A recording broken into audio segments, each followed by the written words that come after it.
What is up, awesome people of the internet? Hello, hello, hello. How y'all doing? Happy Wednesday, everybody. Happy Wednesday, y'all. Happy Game of the Year Eve, guys. I hope everyone is doing awesome. Thanks so much for joining. We're going to get into some LSU versus South Carolina basketball talk. Y'all, we got a big game tomorrow. Tomorrow is the game of the year tomorrow, in my opinion. This is one of those games where it's not quite what we expected because we were expecting more, or at least I was expecting more of a 1 versus 2 matchup. However, South Carolina is number 1, but we got LSU at, I believe, number 9. So it's gonna be an interesting matchup, guys. We initially thought that LSU was going to be the sort of dominating team, but it looks like it's all South Carolina. But there is a sliver of a chance that LSU can come up with a victory tomorrow, and we're going to get into it. So before we get into sort of the game play, I do want to sort of give you all just some updates about how this game is going to look tomorrow. So the game starts tomorrow at 7 p.m. Central. So Thursday, 7 p.m. Central. The game is taking place in Louisiana at the PMAC. So it's going to be crazy. Gamecock fans are going to be there for sure, but they will be outnumbered by Tigers fans. We will have College Game Day that's going to start at 6 p.m. So College Game Day starts at 6 p.m. on ESPN. And then at 7 p.m. Central Time, the actual game starts. We will have the full helpings of ESPN, women's college basketball. All those people will be there at the game. And it's going to be a really good time. It's going to be a very, very good time. So those are the details, general details. 7 p.m. on Thursday. It's going to be an amazing game. Packed arena. It's gotten so crazy that tickets are on sale at StubHub for a lot of money.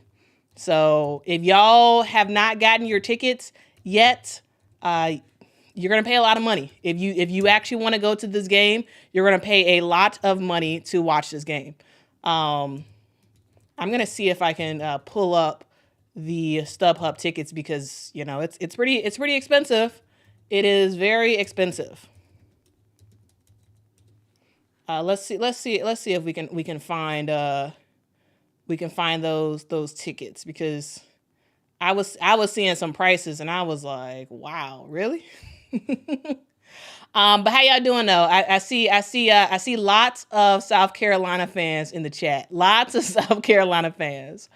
What's up, Coco? Coco says Gamecocks all the way. What's up, Audrey? Yes, y'all, if you just joined, if you can hit that like button, that would be awesome. We are talking about South Carolina versus LSU, the game of the year. So hit that like button if you have a opportunity. What's up, Robert? Robert says, go Gamecocks. John Doe says, it should be great. Yeah, it's going to be a great game. It's going to be a very good game. We're going to get into it. We're gonna talk about some pregame interviews and sort of break down what Coach Don Staley had to say, what Coach Kim Mulkey had to say. We will also talk about last year's matchup between LSU versus South Carolina. We're going to get into that a little bit. We're also going to get into what I see as the keys of the game for both South Carolina and for LSU. And then, you know, throughout all of that, this is going to be an opportunity for us all to share together. So, you know, let's talk in the chat, and I'll try to pull up as many comments as I can, so we can all have a discussion. All right. Drika says tomorrow will be a movie. I'm cooking party food and drinks will be on deck. Who wants a plate? Me. Frank Wright says Carolina by 14 plus. Okay. All right. Yeah, lots of South Carolina fans. But we got some Tigers fans in here. We got some Tigers fans in here too. Look gonna say not LSU getting a sympathy cheer. Not them getting a sympathy cheer. All right, y'all. We gonna get into this game. We gonna get into this game because this game of the year. Let's go. So before we really get into the game this year, I do want to just sort of talk about LSU versus South Carolina last year. So last year, LSU played South Carolina. They lost. Angel Reese had a bad taste in her mouth after that game, and she mentioned it quite a bit all like after that game for the rest of the season, and it kind of motivated, or it seemed to motivate them sort of going forward for the rest of the season. Now, this is one of those things where you kind of wonder, is this another opportunity to do the same thing this season? Maybe win or lose, this will ultimately help LSU sort of going forward. And then for South Carolina themselves, like this is more like, win, they'll just continue to do what they're already doing. Lose, they will also just continue to do what they're already doing. Like they're a really, really, really good team. Y'all don't have to have me tell y'all how good of a team they are. And LSU is the underdogs in this game. So last year they got killed. Last year LSU lost 88-64 against South Carolina. And South Carolina as a team last year, they were stacked. They had all 5 starters who were just extremely, extremely good. Of course, led by the great Aaliyah Boston, now with the Indiana Fever. And right now they have a completely different team. So last year the starters, what up y'all? I see all y'all in the chat. I appreciate y'all joining and connecting. Because we gonna get into this. So first I'm talking about the game last year. So we're talking about the game last year, and LSU basically didn't really have a chance in that game last year. So that game was similarly timed. They played on February 12th, 2023. And the game, it was all South Carolina. And, South Carolina started from the get-go and balled. And remember, last year, here was South Carolina's lineup last year. Last year, they had Zaya Cook, Aaliyah Boston, Bree Beal, Kiera Fletcher, and Victoria Saxton. That's who you had last season. And you had, 2 of the best players on South Carolina this year. They came off the bench last year in Kamilla Cardoso and Raven Johnson. And for LSU, this is also a very different team. Last year you had Alexis Morris, Angel Reese, LaDasia Williams, Flau'jae, and Jasmine Carson starting in that game against South Carolina. There's only 2 people left of that starting lineup for LSU. And it's new team versus new team.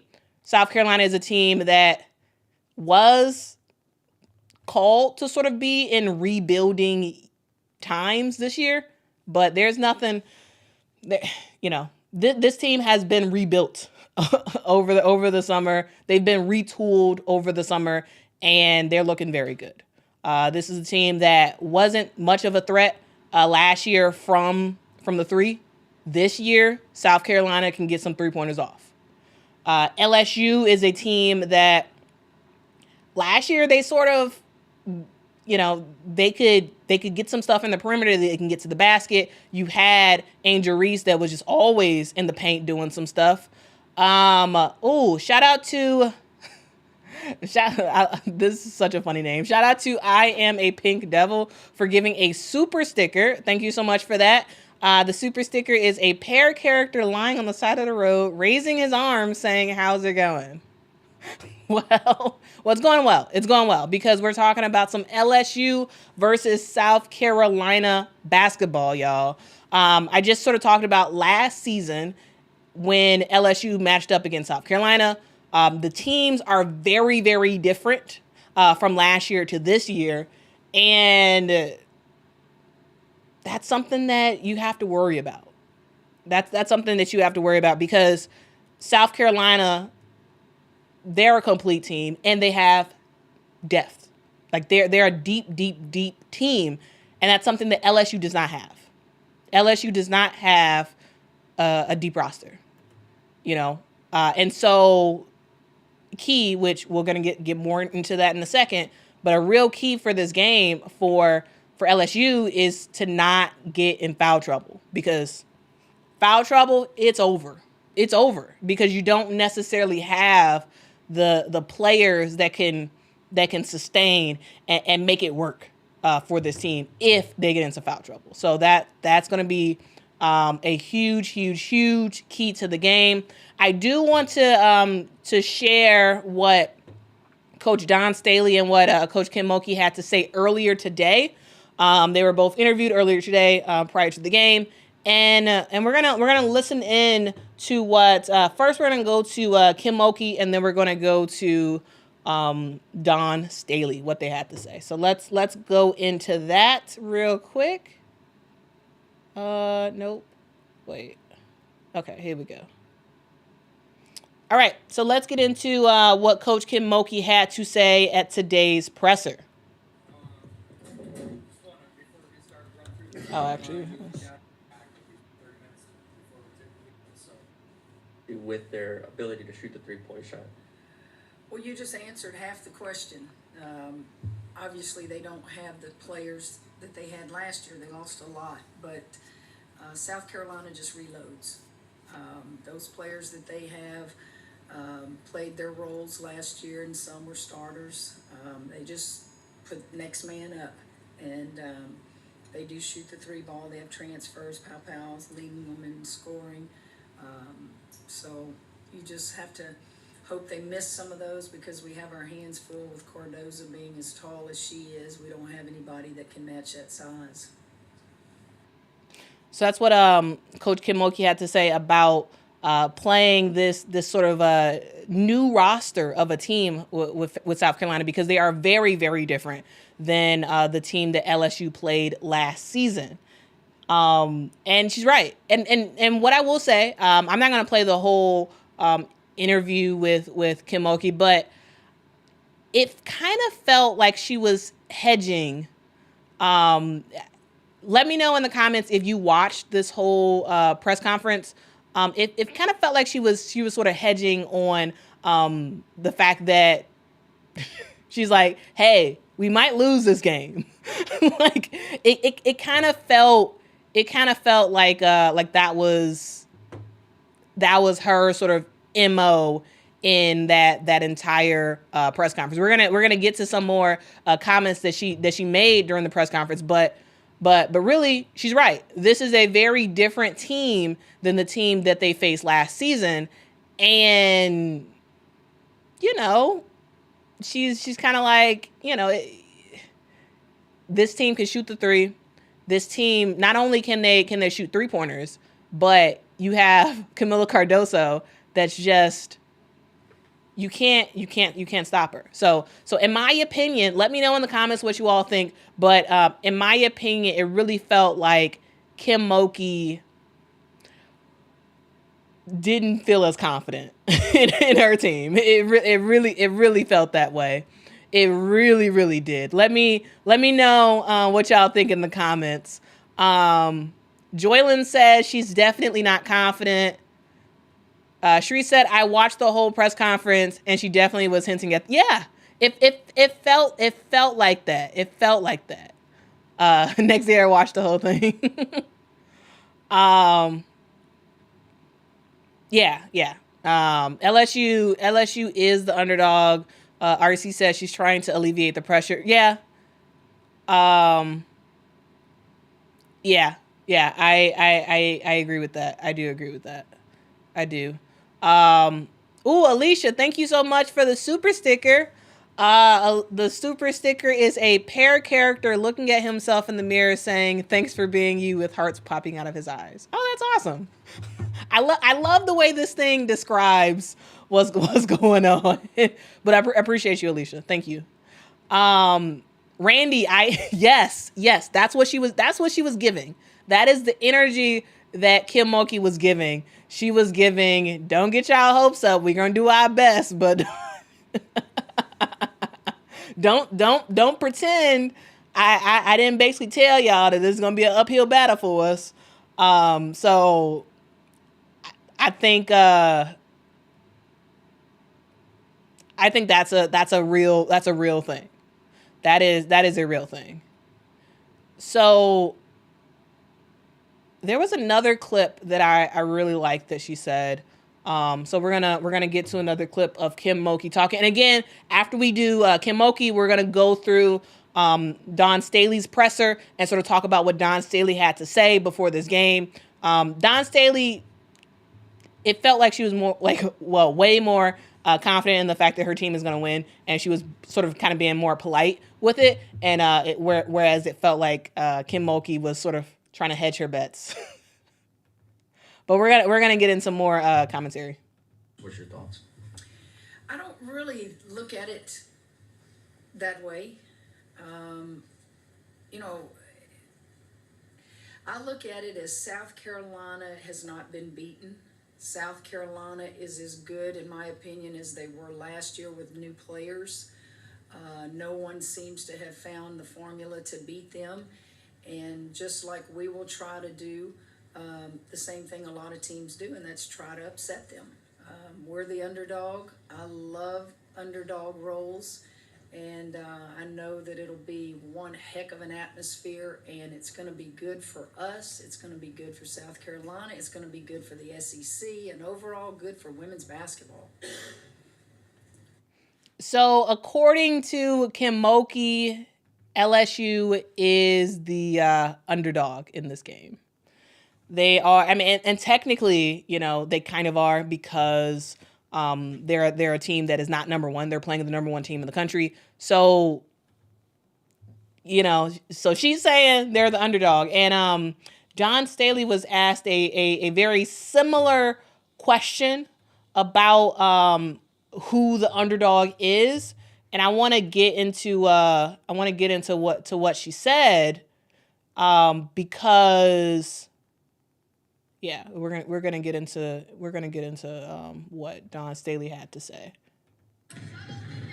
Oh wait, I am not sharing that part of my screen. Okay, there we go.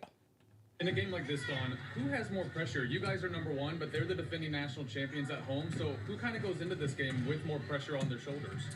I think we both have pressure. We both have pressure because it looks like what it's turning out to be. When you play an opponent that you only play once, it's really important to win the tiebreaker. So it's important for both of us to try to get a win.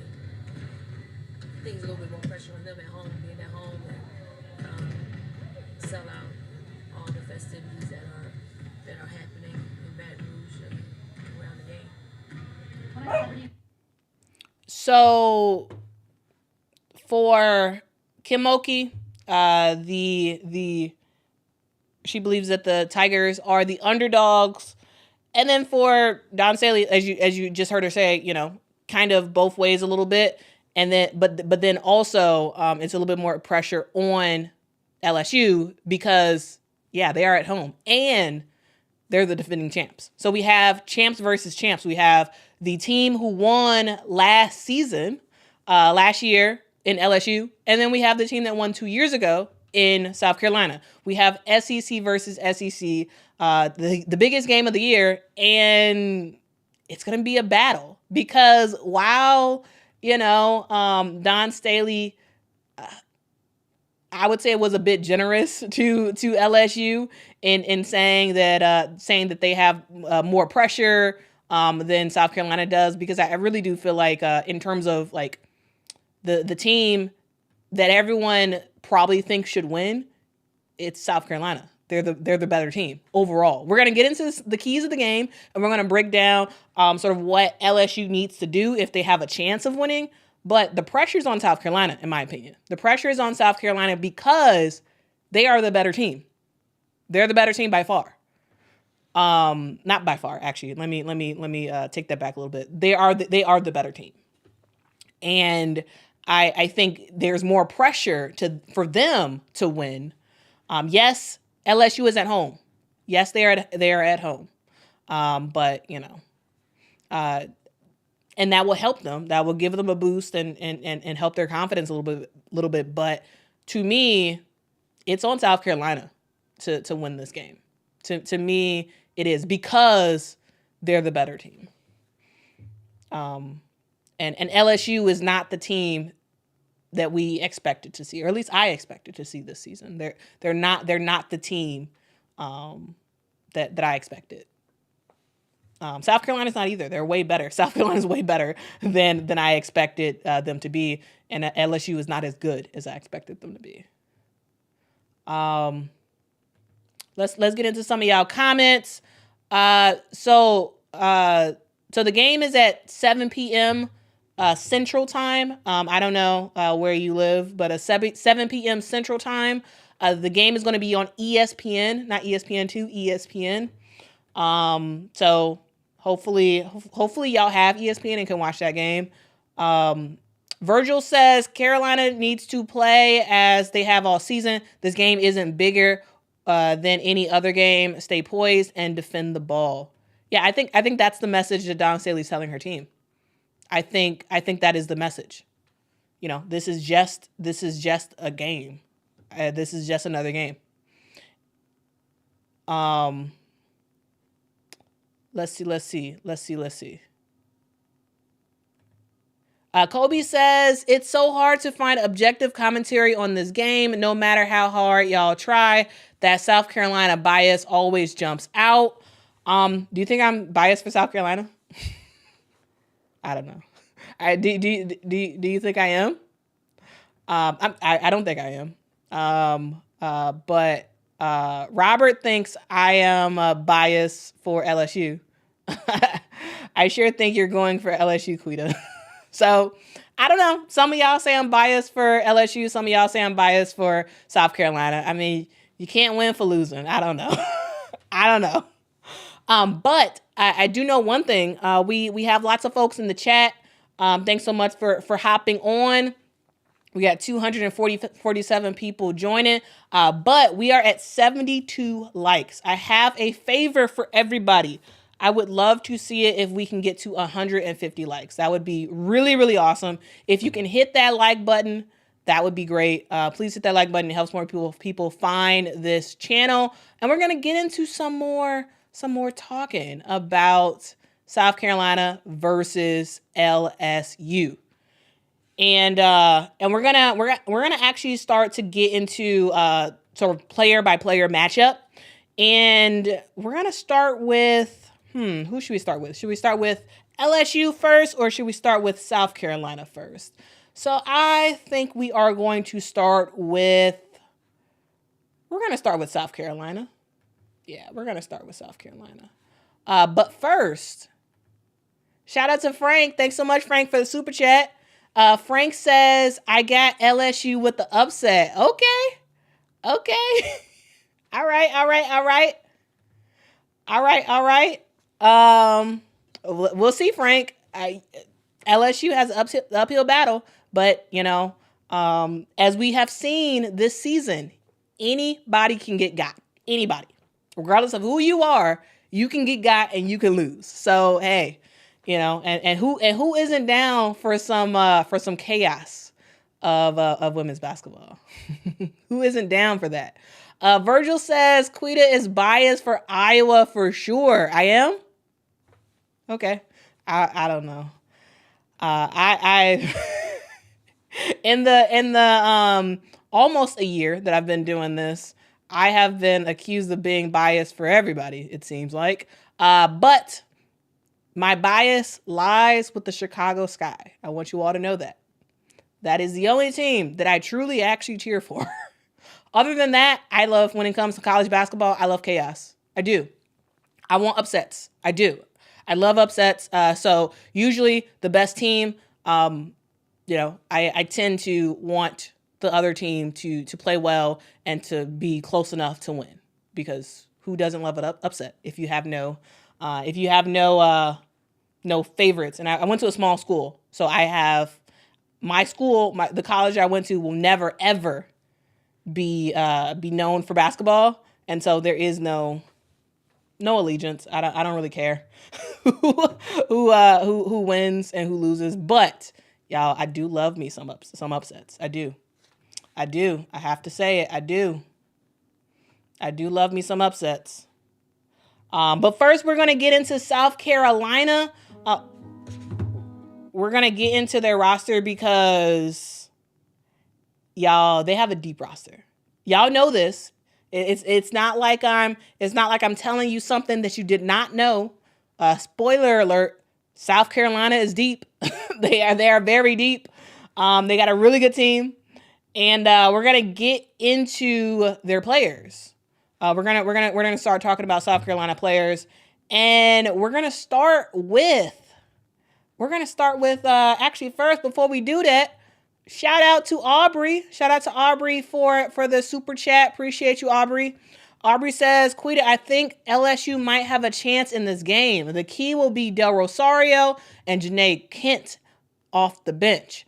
They just have to be a presence on the defensive side.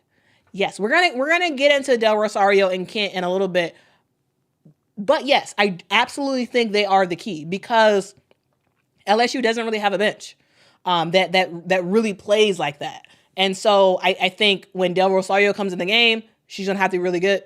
Kent, when she comes in the game, she's going to have to be really good. Paopao is going to have to play some really good defense like she has been doing. And so it's going to be an uphill battle for LSU, and they're going to rely on their subs, because these players cannot play the entire game, especially if they get in foul trouble. So we're gonna get into LSU more in a sec, but first we're gonna talk about South Carolina, because South Carolina, as I keep saying, I constantly say, they are a deep team. So let's take a look at South Carolina's let's take a look at their roster. All right. So, they're sponsored by Smoothie King. That's cool. All right. So we start with the transfer, Te-Hina Paopao. So Te-Hina Paopao, she was an amazing player at Oregon, 5'9" senior. She is a player who, she can just ball. This girl can shoot the lights out. I believe she's leading the NCAA in 3-point field goal percentage. And she's a player who can she can give them boards. She can give them points, and when she's not scoring, she can be solid on the defensive end, and she can involve her teammates on the offensive end. So it's not just about Te-Hina Paopao scoring. It's about her making plays for other players, because she's a player that can get her assist up. She can rack up when it comes to getting assists. So Te-Hina can beat you scoring. She can beat you passing, and she's pretty decent on the defensive end as well. So, you're going to have to watch out for Te-Hina Paopao when she is when she's sort of posted up at the 3-point line, because, she's going to let it fly, and she's probably going to make it. Aubrey with another super chat. Aubrey says, hit that like button, everyone. So y'all listen to Aubrey. Aubrey said, hit that like button. Appreciate you, Aubrey. But yeah, so Te-Hina Paopao, she hasn't scored a ton of points. She's, I believe her best game this year has been 17 points. So not the biggest of scorers. However, she's efficient. When Te-Hina Paopao wants to score, she is efficient doing so. She is over 55% from the 3-point line when it comes to her 3-point field goal percentage. And you just can't. The thing about Te-Hina Paopao that I find really, really interesting is that she's actually a better 3-point shooter than she is a 2-point shooter, which is rare, very, very rare. Like it's kind of hard to find a player who can actually do that, you know. So that's something I want to share about Te-Hina Paopao. She's not gonna score a ton of points, but I think tomorrow she's probably gonna give Dawn a quick, you know, probably 15 points. She's probably gonna drop like 15 points in this game. And I would say she's probably gonna have at least 3-pointers in the game. So watch out for her, because she's not gonna probably score 20 plus points. Likely not. She hasn't done that all season. But she will likely give you a good 15 points. So yeah, we're talking about Te-Hina Paopao right now. So let me know what y'all think about her. Donovan says knock down Paopao. RC says Te-Hina Paopao boom. Ooh, Kentucky Lucky, you are right. Yeah, so Kentucky Lucky says, one thing for sure, I wouldn't want to be a ref in this game. That is facts. That is straight up facts. I wouldn't want to be either. Because you know for sure these refs are going to be blamed for everything. You know for sure they're going to be blamed for everything. So I'm just saying. I am just saying. Antonio says the X factor is the refs and how much physicality they allow. Yes. Because the thing about it is, I hope that the refs hold their whistle throughout the game, mainly because I want to see a battle. I do. I mean, I don't want to see like crazy fouls not being called, but like, you know, if there's little bumps here and there, don't call the bumps. You know, like call it if it's like an egregious foul or whatever. You know, I want the refs to let these ladies play, because this is a huge game. The game of the year. I keep saying this. Like, I mean, I'm probably going to say that probably 50 more times in this live stream. The biggest game of the year, besides tournament play, of course.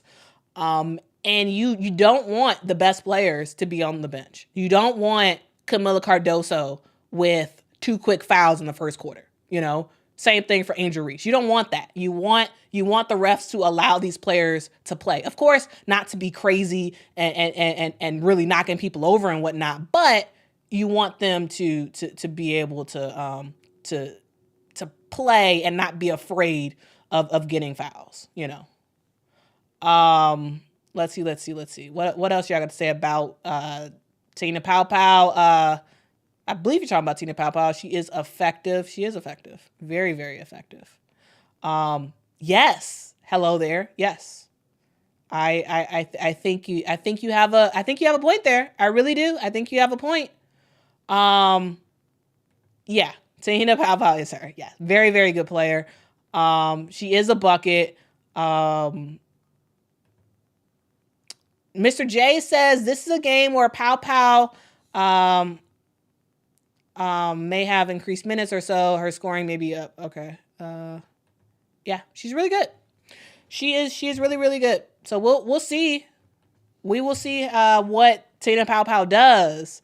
So that's Te-Hina Paopao. She is the transfer that has done a lot for the South Carolina team. She has been a huge asset to this team, because now you can't sleep on them.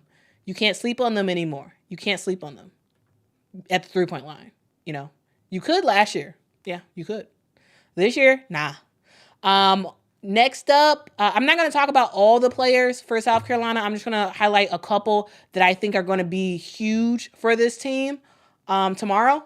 And another huge player that I think is going to be like really, really huge is Kamilla Cardoso. She is the woman in the middle who is going to be doing her thing. Kamilla Cardoso. She is, as it says, she's 6'7", and she's just bigger than everybody. She is bigger than everybody. She is not, I would say, in terms of her play as a post, she still has a lot more development to go. Her footwork isn't, I would say, the best.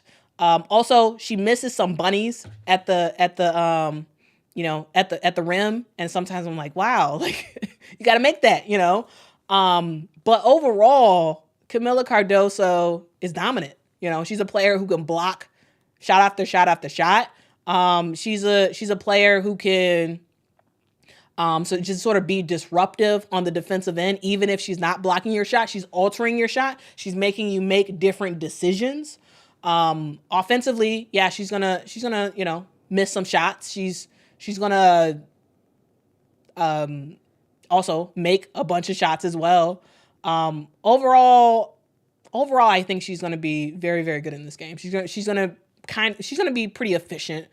She's a player who's averaging, I believe, 60% from the field for this season. So while she misses some bunnies, of course she makes way more than she misses because she's so close to the rim. Overall, I think she's gonna have a good game. She's probably gonna also have around that sort of 17, 18, 19 points a game. The reason why I think she's gonna have that many points is because she's going against a short team, LSU is not a tall team. And so Angel Reese, Del Rosario, Anissa Morrow, they're going to have their work cut out for them trying to battle against Cardoso. It's going to be pretty interesting to see Cardoso play. Shree says Cardoso knows how to handle Reese. She already did that this past summer. Yeah. So for those who don't know, they played against each other. Kamilla was on Team Brazil. Angel Reese was on Team USA. And Kamilla was doing good for Team Brazil for sure. So Robert says if Cardoso makes her layup, she cannot be stopped. I do agree with that. I do agree with that. I really, really do agree with that because you can't. It's hard to stop 6'7" if you are not 6'7". It is very, very difficult. So that's for sure a thing. Another player that I think is going to be a huge, huge, huge X factor for this team tomorrow is this girl right here. Her name is Chloe Kitts. Chloe Kitts is 6'2" sophomore. She has thoroughly impressed me this year. She last year. Honestly, I don't really remember Chloe Kitts like that last year at all.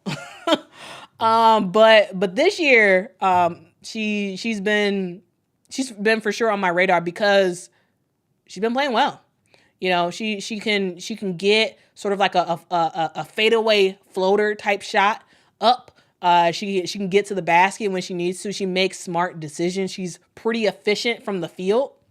So I think she's going to be an X factor in this game. To me, when it really, really comes down to it, I think the guards kind of offset a little bit. Let me know if y'all think I'm wrong on this, but I really do think the guards kind of offset each other for both LSU and South Carolina, minus any foul issues. They kind of offset. But to me, the key for this game are the post players. It is Chloe Kitts. It is Kamilla Cardoso versus it's not just them, but it's them. It's also Ashlyn Watkins as well versus Anissa Morrow and versus Angel Reese, and also Del Rosario, assuming she will get some good playing time. But I think Chloe Kitts is good. Again, I didn't. Honestly, I can't tell you anything about Chloe Kitts last year. Like, I honestly can't even really remember her last year. However, this year she's good. She's a very good player for Dawn Staley, and it's like she can score on offense. She's not a liability on defense. That's the thing about this whole South Carolina team.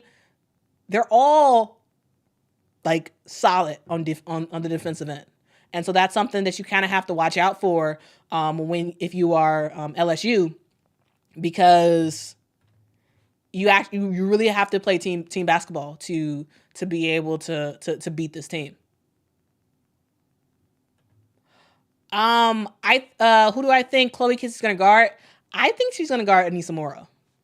I think she's gonna guard Anissa Morrow. Yeah, we'll see. We'll see what happens. But that's what I think. Shout out to Chalk Eatman. I don't know how to say her username. But thank you so much for the super chat. They said Chloe get buckets. Kitts is her. Yeah, she's very good. She's a good player. Very good player. Guys, don't just think this is a South Carolina fest where I just talk about how great South Carolina is. I'm going to talk all about LSU in just a sec. So we're just going through some of the key players, in my opinion. We're not going through all the players for South Carolina, but the players that I think are going to be key in this game. I started off talking about Paopao, then Kamilla Cardoso. Now I'm talking about Chloe Kitts, because Chloe Kitts is good. Very good. Grace by God says, also love that name. Says Chloe left high school early and entered the spring semester at South Carolina last year. So I guess that's probably why I can't really think of her last year. Stanley agrees that Kitts will be paired up with Morrow. Yeah. But Stanley is really ready to see Watkins versus Morrow. Talicia says, you probably don't remember Chloe because she enrolled early. She graduated high school early. That's kind of cool when players can graduate early and then join the team, and sort of get acclimated a little bit. That's kind of cool. That is kind of cool. There was a mention about Ashlyn Watkins. I will very lightly sort of talk about Ashlyn Watkins because I also think that when it comes to bench production, this is where South Carolina is just better than LSU, because South Carolina can bring in a player like an Ashlyn Watkins that can come in, bring a lot of energy. This girl can jump out the gym. We saw it a week or so ago when she dunked in the game. This girl can jump. She can block shots. She can score some points, and defensively she can do her thing. And she's also pretty efficient from the field as well. So Ashlyn Watkins for sure is going to be a key player, especially when it comes to her coming off the bench and coming in for Kamilla, or coming in for Chloe Kitts. Like I think Ashlyn Watkins is for sure going to be a key, because as I keep saying, a huge focus of this game is going to be how are the posts playing, basically, because again the guards, they can kind of go pound for pound and score, against each other. But how will the posts play is to me a huge key for this game. And Ashlyn Watkins is a huge piece for South Carolina. And she's gonna be good, She's gonna be very, very good. And she's still a sophomore, y'all. This girl is only a sophomore. And can you imagine how she's gonna play in the future? Like, can you just imagine? It's gonna be kind of cool. It's gonna be kind of cool. Y'all, if y'all have not hit that like button, that would be awesome. We got 411 people in the chat right now. Wow, that's crazy. That's probably the most I've ever had. So thank y'all so much for watching. If y'all have not subscribed to this channel, please hit that subscribe button. If you haven't hit that like button, please hit that like button. I make content all about women's basketball. So if you want to be an awesome person of the internet, join the tribe over here. We're a good time. We're a good time. All right. Let's continue to talk about some of the amazing players for South Carolina. And another player that I think is just really, really good and doesn't quite get the respect that she deserves is this girl right here, Bree Hall. Bree Hall is, you kind of see my cursor over here a little bit. Bree Hall is a player who has been really, really good this year. And I would say she's sort of improved from the 3-point line. And and she's gotten some big buckets so far this season. I have enjoyed watching Bree Hall play this season. I think she has greatly improved. You know, she's not playing a ton of minutes. She's not. So I won't expect her to play a bunch in this game. I mean, actually, I'm sorry. She's going to probably play about maybe 20 minutes, 20, 25, 26 minutes or something like that in this game. I think she's not going to score a lot of points. That's what I should say. She's not going to score a lot of points in this game, but she will, of course, have some minutes. She's going to be a big piece as well. I don't know. We'll see. Again, as I keep saying, I really do think this is going to be a post battle, not necessarily a guard battle. But it's gonna, you know, Bree Hall, she can step up and hit some threes. Of course, she's not as efficient of a 3-point shooter as Te-Hina Paopao is, but she's pretty solid. She's pretty solid. That's for sure. So she'll, you know, maybe get 5 points in this game, 6 points in this game. Like she's not gonna score a lot. But she is a threat. She is a player that can get some shots up if she needs to. You know, she can score 20 or she can score 7. You know, it can be kind of all over the place a little bit. But overall, she's a very, very good player.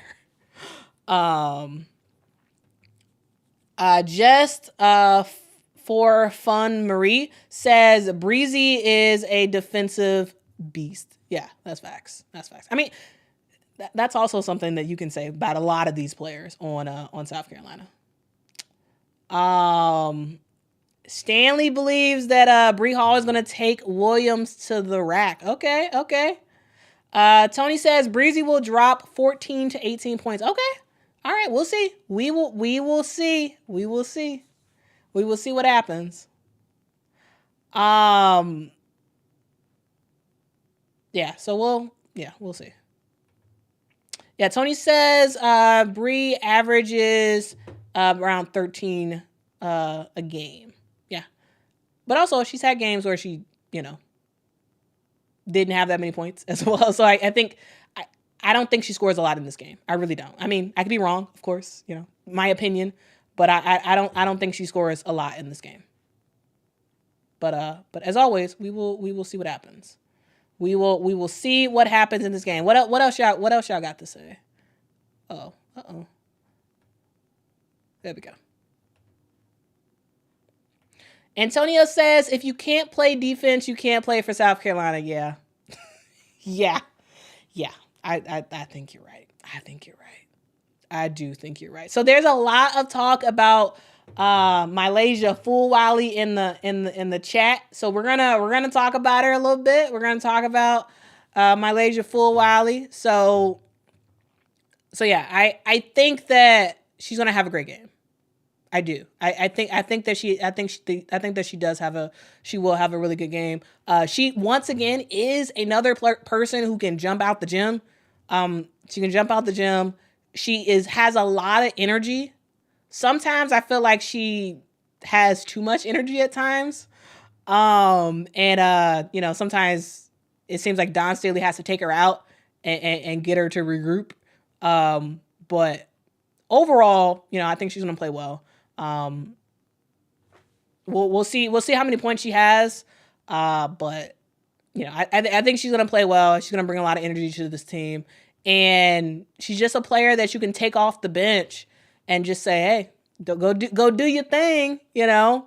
And if she's going against, you know, some of LSU's bench players, she's going to have a field day.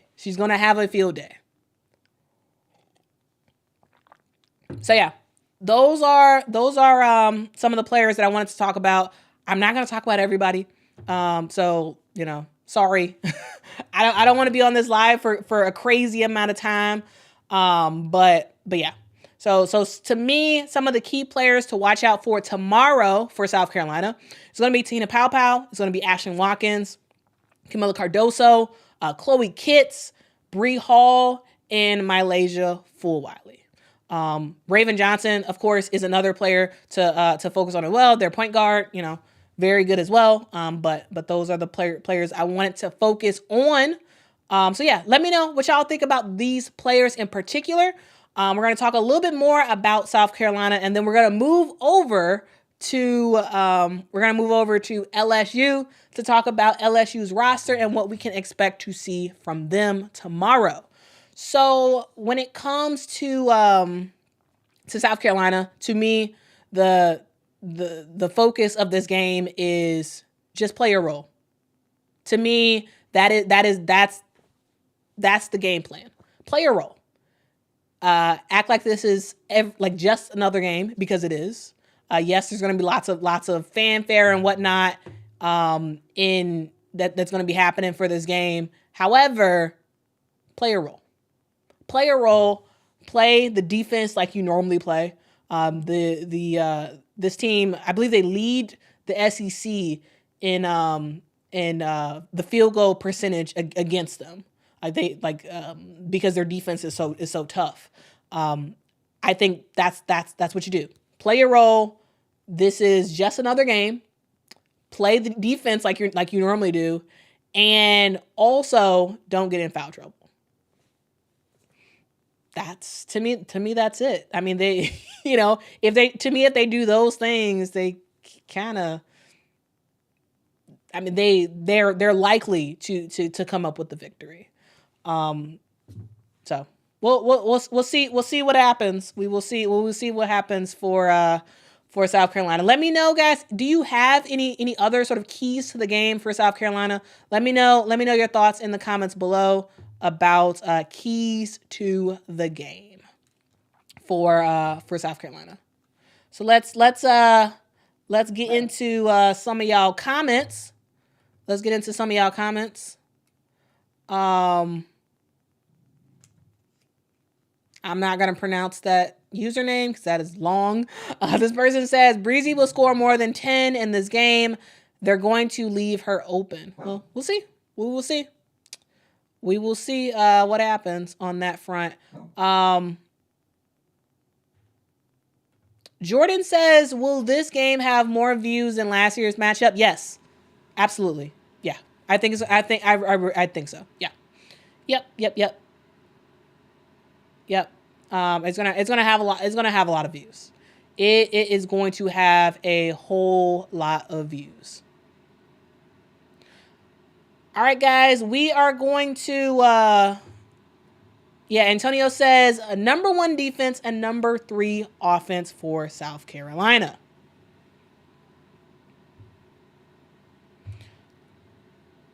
All right, y'all.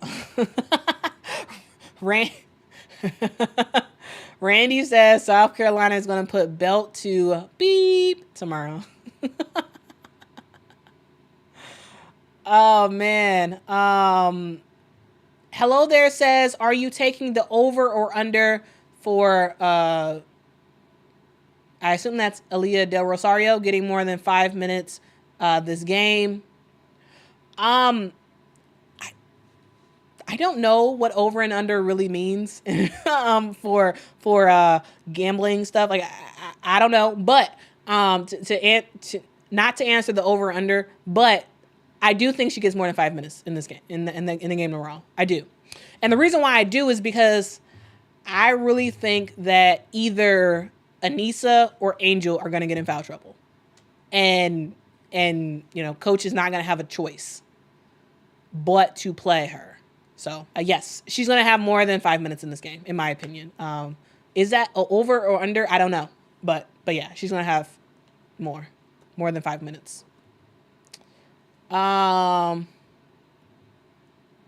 Okay. Over 5 minutes so over 5 minutes. I would say. All right. Honestly says, I hope Watkins gets blocks and dunks. Yo, if Ashlyn Watkins dunks tomorrow, it is going to be crazy. I'm just saying. It's going to be crazy. All right. So we talked about South Carolina. So we can't just talk about one team. We got to talk about the other team, which is LSU. So I'm gonna kind of do a similar thing for LSU. I'm gonna talk about some of the players that I think are going to be key in this game. Yeah, so we're gonna get into LSU and their play in just a sec. I'm gonna just pull up their roster, and we're gonna talk about some of the key players as I see it. And as we go through this, let me know if you all agree or disagree with what I'm saying about some of these players. But like, yes, I big upped South Carolina because they are a really, really good team. But don't get it twisted. LSU is very good as well. They are very, very good as well. So this will not be a South Carolina beatdown, in my opinion. Yes, I do believe that South Carolina is favored to win, and the LSU are the underdogs. However, LSU could win this game. And I'm going to talk about some of the keys to the game that can get LSU the W tomorrow. But first, before we go through the keys to the game, we're going to talk about the roster and some of the players that you need to be looking out for. So let's get into LSU's roster. And we are going to start with Big Foe herself, Flau'jae Johnson. So Flau'jae Johnson is amazing. She's a player who is extremely, extremely talented. In her sophomore year, she's already gone through the Tigers program last year. She was very good last year, started, and she's just all around a great player because she can defend. She can get to her spots on offense and make some stuff happen. One thing I will say, Flau'jae Johnson is very, very talented. Very talented.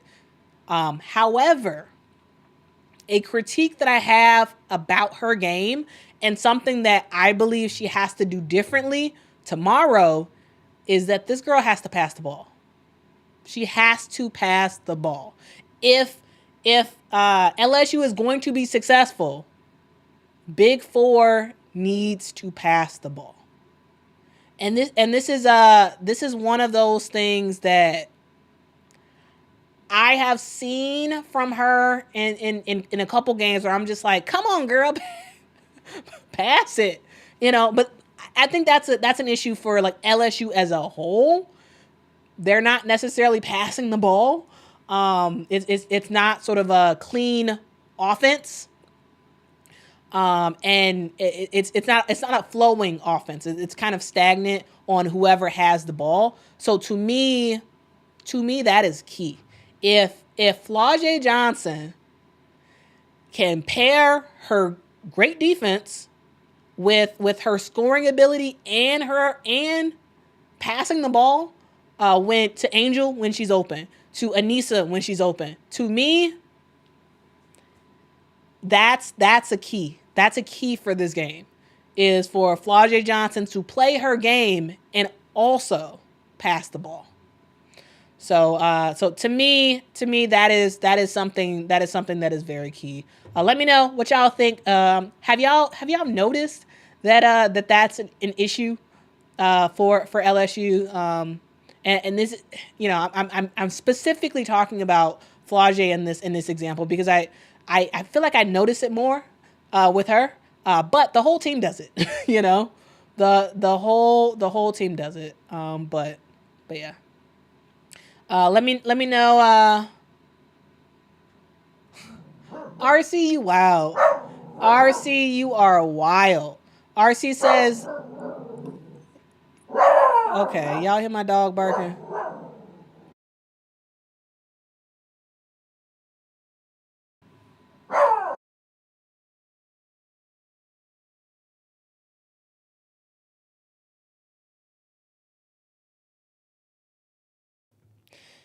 All right, sorry about that. My dog is just barking up a storm. All right, RC says, does anyone else see LSU winning 86-35? RC, you crazy for that one. You crazy. You crazy for that one. Yeah. Flau'jae is focused on defense this year. And I think her defense has been great. I really do. I really have liked her defense this year. RC is definitely trying.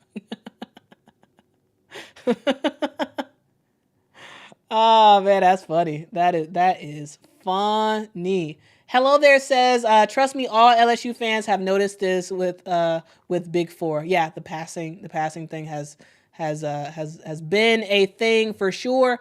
Oh, shout out to Nolan, our Canadian friend, with the super chat. Nolan says, so much passion, y'all. Love it. 23 hours and 30 minutes until game time. Let's go. Let's go. Let's go. It's going to be awesome, y'all. Shout out to Nolan for the super chat. Thank you so much for that super chat. Appreciate you. Our Canadian friend.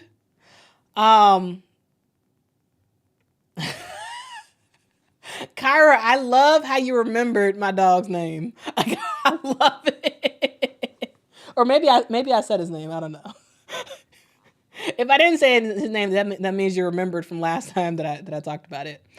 Rose says, yes, Flage be selfish sometimes. Yeah, she doesn't like to pass the ball to Reese. Wesley says, not a issue. Or I think you're talking about this with Flage. Okay, Wesley says, I'm tripping and it is not an issue. Well, I guess we got to disagree, Wesley. I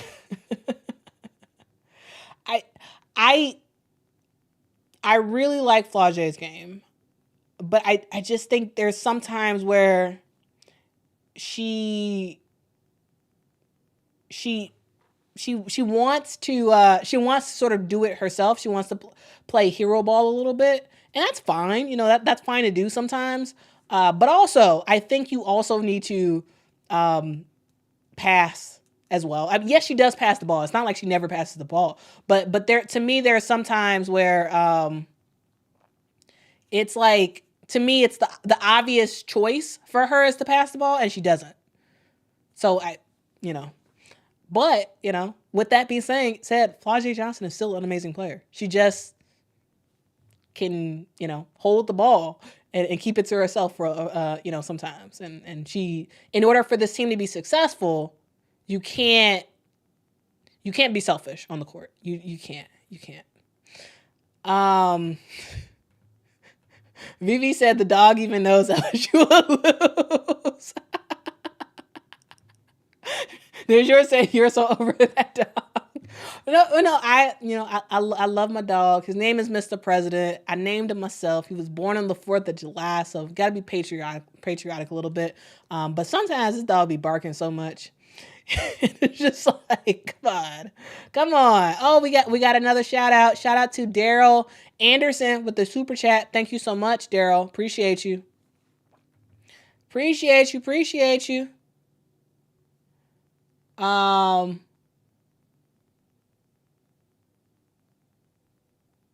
Let's see. What else? Oh, man, RC, you are on 100 today. You are on 100 today, y'all. RC says someone get Haley Van Lif's a chef's apron. Tomorrow is cooking time. I will say this though. I think that Haley Van Lif is going to have an amazing game tomorrow. I do. Assuming that Coach Kim Mulkey looks to get. Actually, let's move on. Let's move on from Flage Johnson. Let's talk about Haley Van Lif, because I got lots of thoughts about Haley Van Lif and how she is going to be a player to watch tomorrow. But first, shout out to Written 12, y'all. Shout out to Written 12 for the super chat. Appreciate you. Written 12 says, keep it up, Quita. I will keep it up. Thank you so much. All right. Oh, before we move on, Oh yeah, yeah. Honestly says they try to play hero ball. Yeah, the whole team does it at times, and it's just like, come on, y'all. You're a team. You're not a band of individuals. You know, you're a team, and this is not just Big Foe. It's everybody. Big Foe reminds me of Kalia Copper from the Sky. Yeah, a little bit. Yeah, I would agree with that. I would agree with that. You know, and I'm a big fan of Kalia Copper. That is for sure. She is on my team. BB says, Quita, I know you love WNBA. Let's go Sky more, but that's for covering college basketball. Well, thank you so much. Thanks, Bree. BB. Yeah, I am a crazy WNBA fan, but I also am a huge college fan as well. I just have no alliances when it comes to college. I'll watch all the games, but I'm not rooting for anybody. Though there's a lot of people, in my comments that be saying I'll be cheering for certain people, but I like chaos.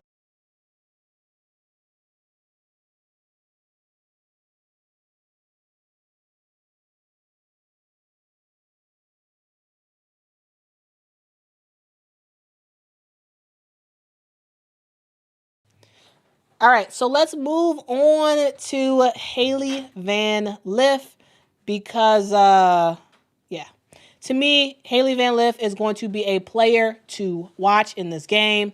The reason why I say that is because Hailey Van Lith has had an issue sort of playing the point, and I think Kim Mulkey is going to transition her early from not playing the point and being a shooting guard like she's really good at doing. But first, shout out to BB for the super chat. BB says Raven is going to hunt and harass Hailey Van Lith all night. Raven is a one-man press, which is why I think that yes, maybe for the first 2 or 3 minutes of the game, Hailey's going to play point, but I think that Kim Mulkey is going to quickly transition her from doing that, and Hailey Van Lith is going to turn into a shooting guard. So I really think that that's what's going to happen, because Hailey Van Lith cannot take the ball up with the team pressing her. Like she looks uncomfortable if she's like if it's a press and she's kind of trying to bring it up as a point guard. Like she doesn't, while she wants to be a point guard, and that's great, and it's important because she wants to play at the next level. However, I think in order for LSU to have a chance at winning this game, I think you really do have to make sure that she is playing that shooting guard position. So yes, initially, she's gonna probably play point, but she's gonna be transitioned off of that pretty quickly. Paopao is not Paopao. Last year, Poa is gonna get in the game, and Hailey Van Lith is going to have the green light to shoot. And I really do think she's going to have a good game tomorrow, because she's going to be taken out of that point guard position and be moved more to a shooting guard, and that's where she's more comfortable, and that's where she's better. So I'm just gonna say that. I think she's gonna play the first couple minutes. Last year at Poa is gonna come in the game. Hailey Van Lith is going to go to the bench. And then when Michaela Williams comes out the game, Hailey Van Lith is going to come in as the shooting guard, and she's going to ball. My opinion, I think Hailey's going to have a good game, not as a point guard, as a shooting guard tomorrow. So that is my thoughts. Those are my thoughts about Hailey Van Lith. Let me know what y'all think specifically about Hailey. Robert says Hailey will be on the bench. Yeah, I think she's gonna be on the bench. When last year Poa comes in as the point guard initially, and then she'll be brought back in as a shooting guard, and she's gonna play really good.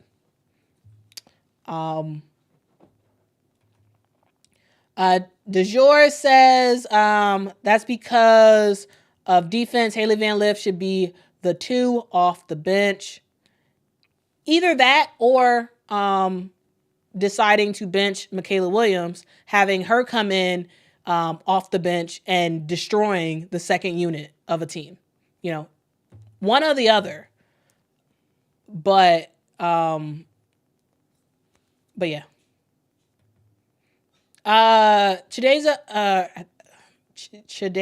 I think I'm saying your name right. No, I don't know if this is to me, but no, I'm not saying that Alabama gave Haley trouble. I'm talking about. When I say that she has a hard time with like presses and whatnot, I'm talking about last year when she played at Louisville. There were several games where I saw her. Of course, she wasn't the point guard, but there were times where she did have the ball and she was facing heavy pressure and she was struggling. So that's primarily what I'm talking about. I'm not actually talking about that Alabama game. All right, let's continue to talk.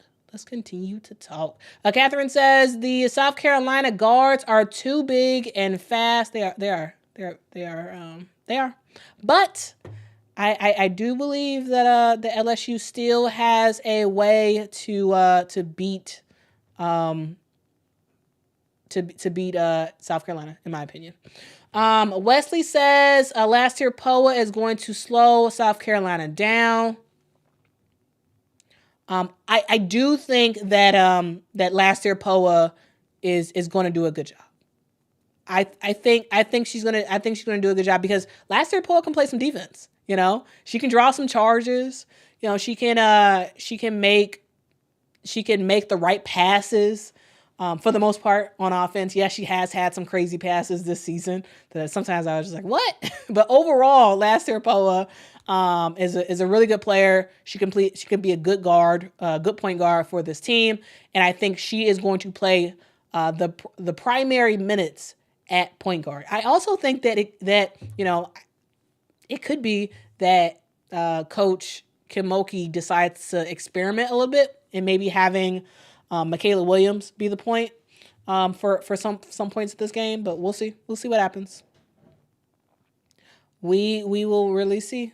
Hello there says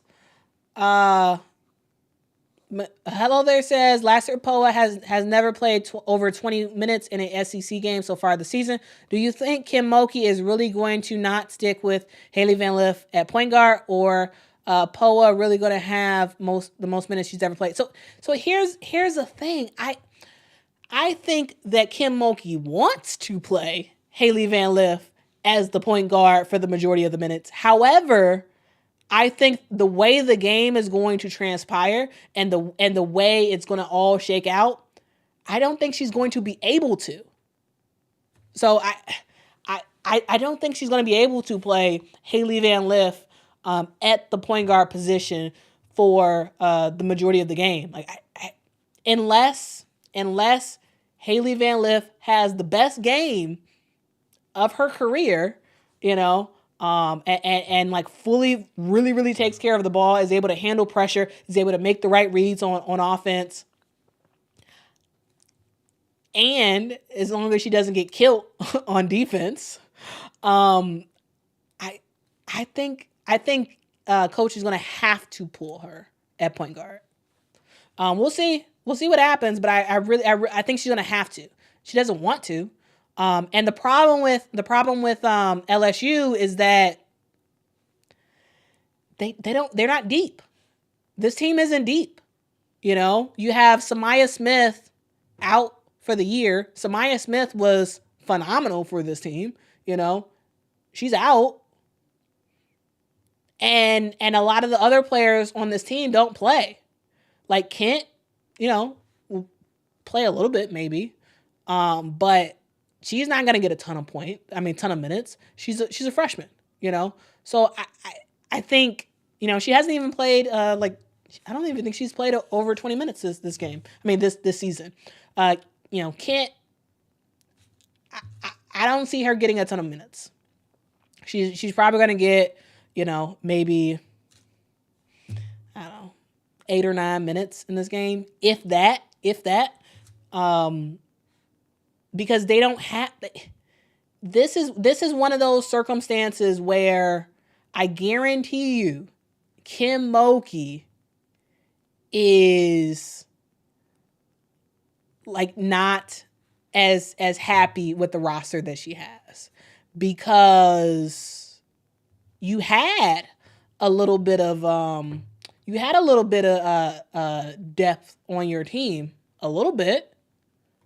But now, a player that you had last season is gone. Kateri Poole. Like, they're missing Kateri Poole right now, because Kateri Poole is a player that you could play.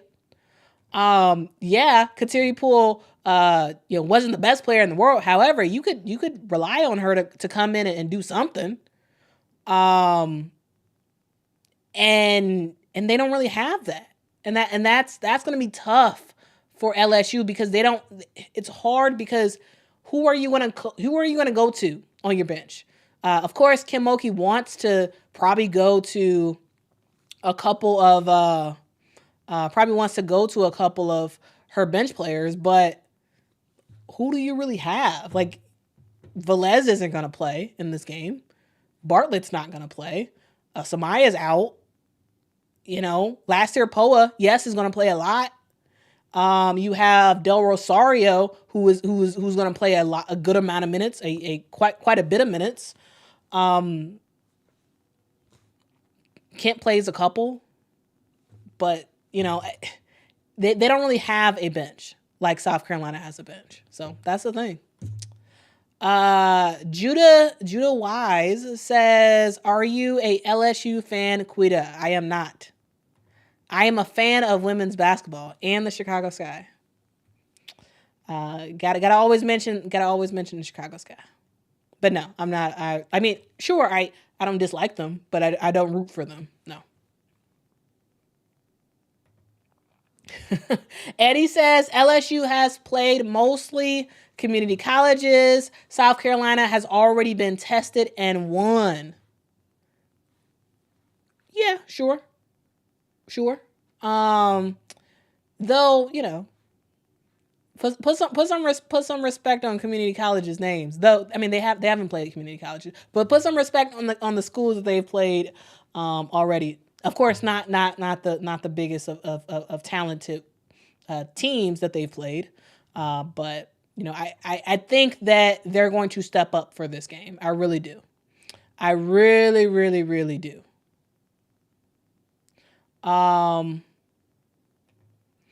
Kentucky Lucky says Haley Van Lith is going to shoot. Hopefully she will be on. I think she will. I think she's going to have a really good offensive game. Defensively, that's a different story. Defensively is a different story. But offensively, I think she's going to do well. And the reason why I think she's going to do well is because I think that Kim Mulkey is going to be forced to move her from point guard to shooting guard, and then she's going to thrive. The last couple of games, I thought that Haley Van Lith played really, really well. The last several games for LSU. So I think she's going to do well. I really, really do. Let me know what you all think in the comments below about Haley Van Lith in her offensive game for tomorrow, because I think she's going to have a good game. I think she's going to have a good game. She's probably going to end up with 3 to 4 assists in the game, and then probably 20 points or something like that. Like I really do think she's gonna have a good game. But yeah, y'all let me know in the chat what y'all think about that. Thanks so much, Aubrey, with the super chat. Aubrey said, folks, Quita isn't a LSU fan, so please stop asking her that.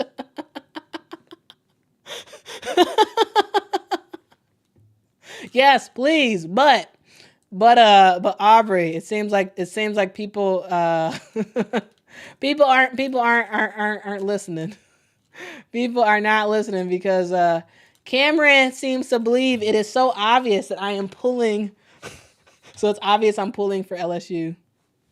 I don't know. Maybe you just joined, Cameron. Maybe some of y'all just joined and you hear me sort of talking about. Maybe y'all just joined and you just hear me talking about LSU and you're there and you're like, oh, she's an LSU fangirl. But I was literally just talking about South Carolina for a long while. So I mean, just go in reverse a little bit, and then you can hear that as well. Gary, thanks so much for the super chat. Gary says, Quita, you only need 7 deep to win. LSU will win. So here's the thing though, Gary. First of all, thank you for the super chat. I really, really, really do appreciate that. Y'all super chats are like amazing for YouTubers.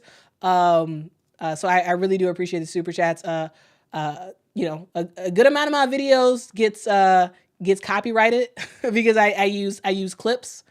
And ESPN and other places are very quick to demonetize your video due to you using game footage. So super chats really are helpful because I'm not really making anything from the actual like published videos that I make.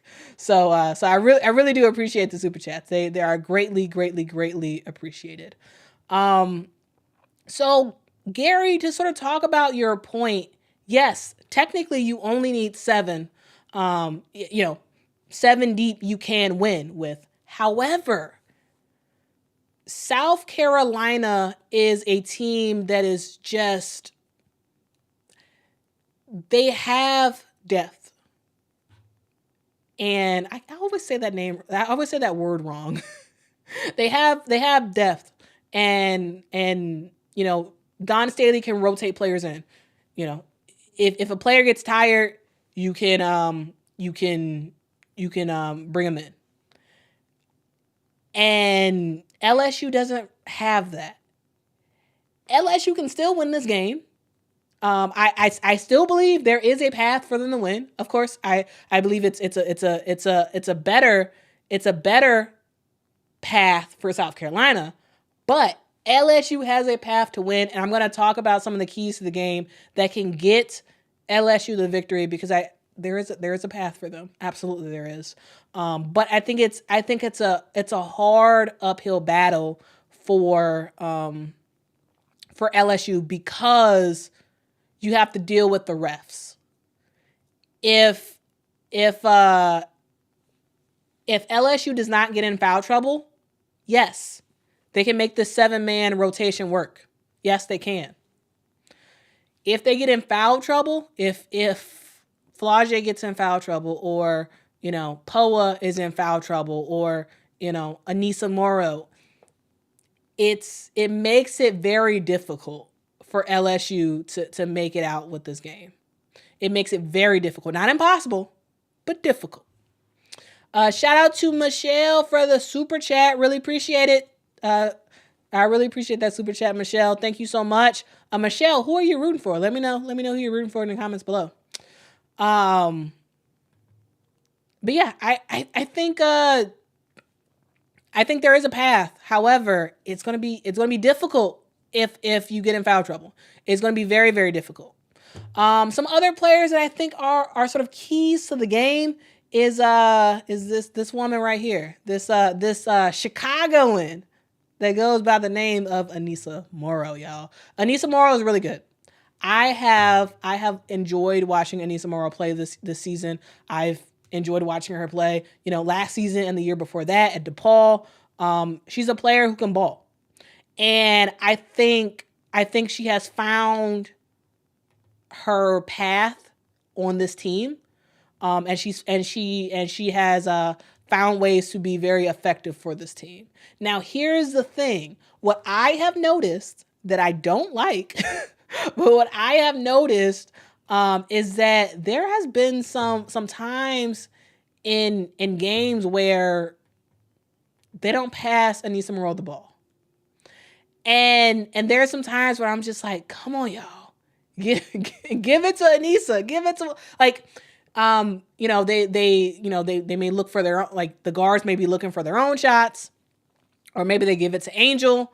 And there's sometimes, like for example, in that Auburn game where, yes, Anissa Morrow wasn't having the best game in the world. Yes, she wasn't.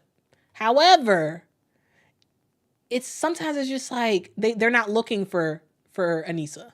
And Anissa is very, very talented. She can score. And so I'm just like, I don't know. If they can give Anissa Morrow the ball more often at different points of the game, I think she can go off. Yeah, she can get her rebounds. Yes. She can get rebounds, get some putbacks, all that good stuff. But if you can actively run players, I mean, if you can actually run plays for Anissa Morrow, I think she could be very, very, very dangerous tomorrow. Very, very dangerous. But you actually have to run stuff for Anissa Morrow, because Anissa Morrow, you can run a play for her to get to the basket and score. You can run a play for her to take a free throw like type shot. She can spot up and get some shots. You can run stuff for her. Aubrey says, thank you. Aubrey with all the super chats. I appreciate you. Aubrey says, Quita teams have started to double Anissa. Yes, which is why you have to run plays for her.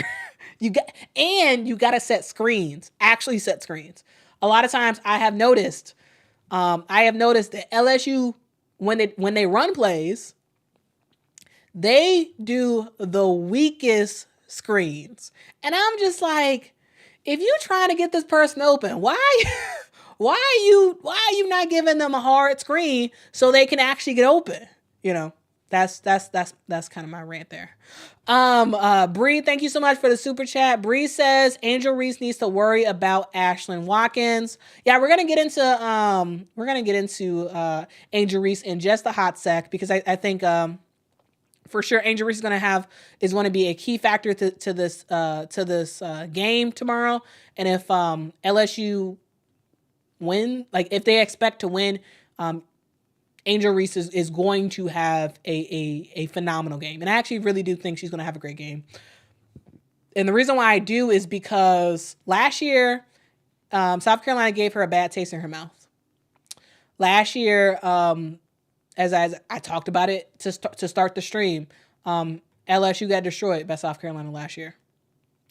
And Angel Reese remembered that. She remembered that all through the rest of the season, last season, all through the NCAA tournament. She remembered that South Carolina game and how bad they played. And I guarantee you that is still in her head. And she's going to have a great game tomorrow. That's my opinion. We'll see. But she's gonna have a great game tomorrow. She is going to have a great game. Justin T says Morrow is a better offensive player than Reese. In the sense that she can do more than Angel Reese. Yeah, because Anissa Morrow has a jumper. Angel Reese is getting a jumper, and I have as someone who has critiqued Angel Reese and her inability to shoot. I have appreciated the fact that she has been a lot more ready to shoot. When she has those rare opportunities in games to shoot, for her to shoot a three, for her to shoot a jumper. She doesn't always make it. However, I like that she seems more comfortable in making the attempt. But yeah, Anissa Morrow has the jumper already. So yeah, that's a difference. But in terms of the boards, it's kind of hard for someone to out rebound Angel Reese, because she's a beast. She's a beast when it comes to offensive boards, and she gets a good amount of her points from offensive rebounds. So yeah, she's gonna have a beast of a game. That is for sure. That is for sure. Yeah, Justin T says Reese is all putbacks off the offensive rebounds and on smaller defenders. Yeah. But she is starting to get a shot, and I love it. Like I think she needs that. She needs that to be successful in the WNBA, in my opinion. Sure, if she stays the way she is, she'll be able to, get to the WNBA. However, for her to have long-standing traction in the WNBA, I think she needs a jumper because she's not that tall. Look at guys. Angel Reese is only 6'3". Sure, that's tall for regular people, but it's not the tallest when it comes to post play. So that's for sure. That's for sure a thing. Bree, first of all, thank you so much for the super chat. Bree said, Quita, I disagree. Foul trouble and riding the bench. Who you talking about? Bree, what point what exactly are you disagreeing with? I'm not sure if are you talking about like Angel Reese? Are you talking about keys to the game for LSU? Let me know. But thank you so much for the super chat. I appreciate you. Or are you talking about Angel Reese? But yeah, let me know. Let me know what you're talking about, Bree, and let's have a conversation about you disagreeing, which is fine. Like I'm happy about that. We can disagree and have fun. Hi says go Tigers still in the chat. Are you just talking like fans? Tigers fans? I think we still got some Tigers fans in the chat, right? If actually, can we do a de facto poll real quick? Can we do a real quick poll? If you can, if you are rooting for South Carolina tomorrow, if you can either put in the chat a image of a one of those like a chicken emoji, or just write Gamecocks in the chat. If you are rooting for the LSU Tigers, if you can put a tiger emoji or write the word Tigers as a chat, if you could do that, that would be awesome, because I really do want to see where people are at. Are you rooting for LSU, or are you rooting for the Gamecocks? Let me know. Either put in Tigers or Gamecocks. Who you rocking with? Let me know. While y'all are doing that, we're gonna talk about some more players for LSU, because as I said for South Carolina, I really do think when it comes down to it, the post play is going to determine who wins this game. It's going to be about Angel Reese playing really well. It's going to be about Anissa Morrow playing really well, not just offensively. Yes, getting their points. It's about the guards passing them the ball, giving them the correct passes. If it should be a bounce pass, giving them a bounce pass, not giving them a chest pass, not throwing it over their heads. That type of stuff. It's going to be all about that. And then for LSU, it's also going to be about the lone player who's going to get in the game as a post off the bench. And that's Aaliyah Del Rosario. Aaliyah Del Rosario is going to play a good amount of minutes tomorrow because she's going to need to. She has the height, which is great. It can match up a little bit against Kamilla Cardoso. Cardoso is 6'7". Del Rosario is 6'6". So that is for sure going to be helpful for LSU. And then you have to so you have the height, but an issue with Del Rosario, I like her. I think she's going to eventually become a very, very good college post player. But it's, for me, is she's a little bit too passive, and I think that's going to be the determining factor tomorrow. Is Del Rosario going to come in the game and be passive? Is she going to be a pushover, or is she going to be like, nah, I'm here? You're not gonna knock me over. I'm a stand right here and I'm a defend against you. You know, I'm a hustle for these rebounds. I'm not gonna let you push me over. Like if she comes into the game with that mentality, Aaliyah Del Rosario is gonna be good. She's gonna be good. All right, y'all. So I'm gonna try to tally up what y'all saying. So it looks like we got a lot of South Carolina Gamecocks in the building. We got some. Here, I'm gonna try to count real quick to see how many people we get.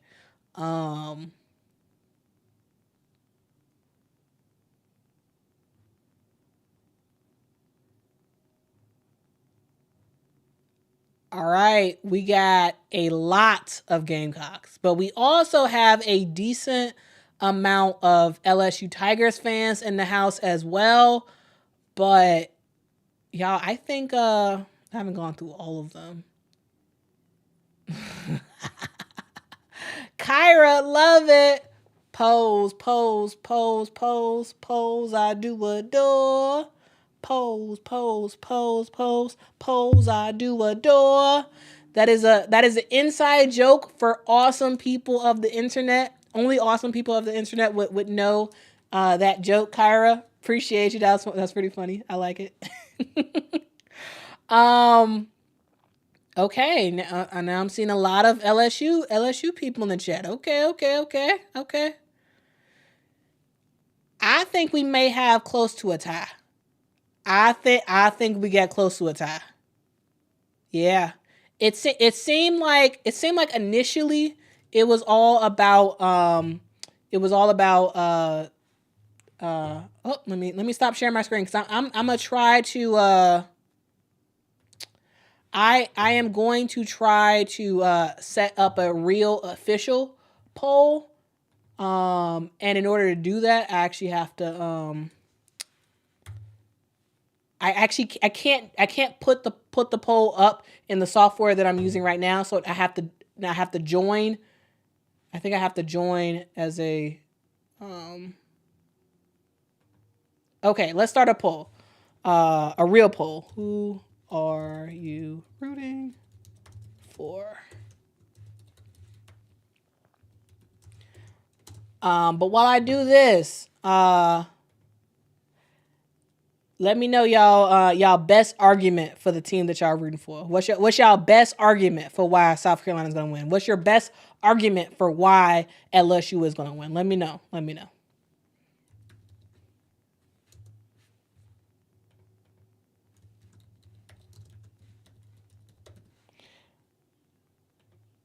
All right, so we have just launched a real poll in the chat.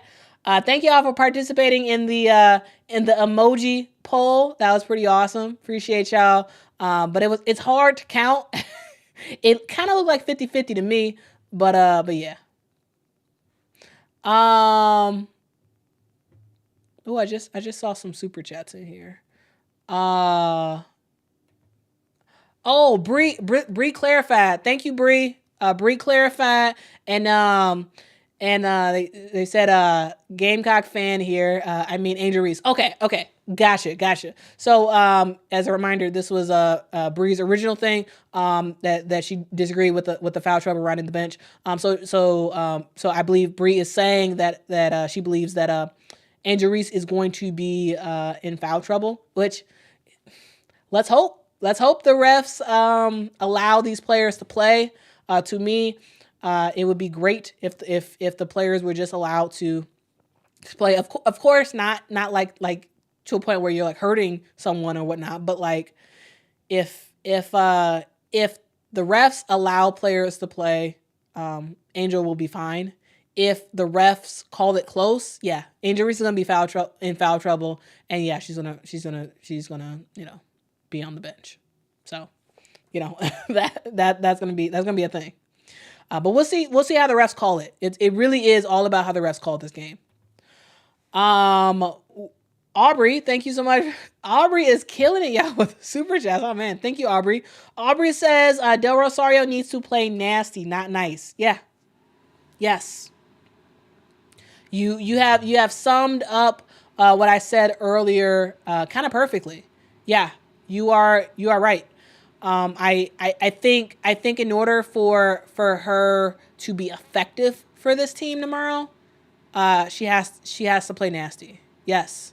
And nasty does not mean dirty for those who may not understand that reference. That does not mean dirty. That just means that you're playing with a little bit of grit to yourself. You're hustling. You're not being a pushover. That's basically what that means. Oh, I got another super chat. Thank you so much, Holly. Appreciate you. Holly gave a super chat saying Tiger Nation. Continue being great, Quita. Thank you so much. Appreciate you, Holly. Holly, one of those. There's quite a few of y'all OGs in here who've been rocking with me for months and months and months. Appreciate y'all. Appreciate y'all.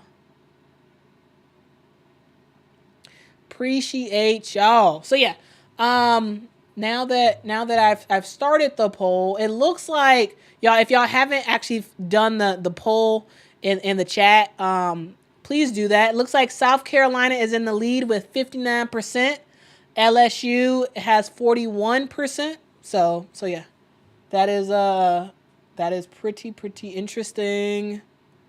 Kyra says, so this isn't a WNBA chat right now. However, Kyra said NECA left the Sparks.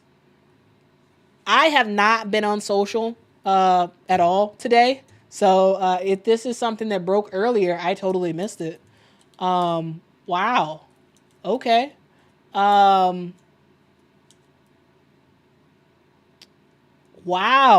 NECA did leave the Sparks. Yeah. Okay, just a quick segue. I know this is LSU and South Carolina. However, yeah, it looks like NECA has left the LA Sparks. Yeah. Yep, that is a thing. That is a thing. Well, she's had a great career. I'm gonna do a separate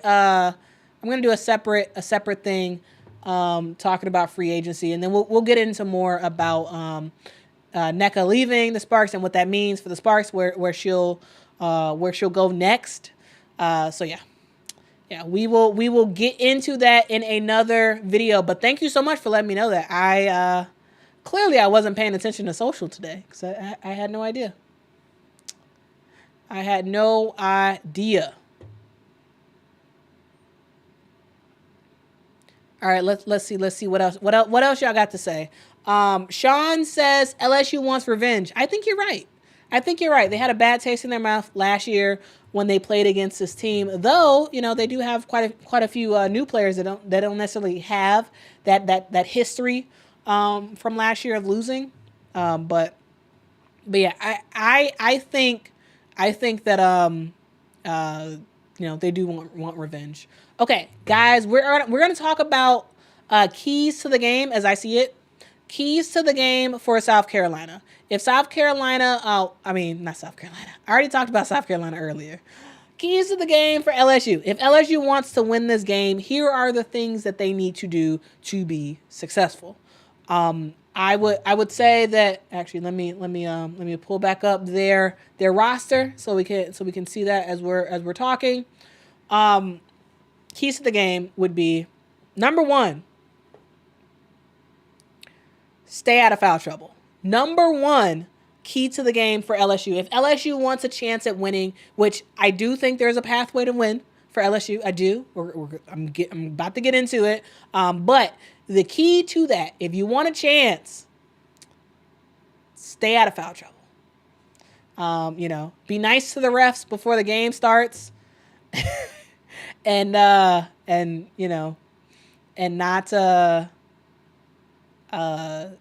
hold up, super chat.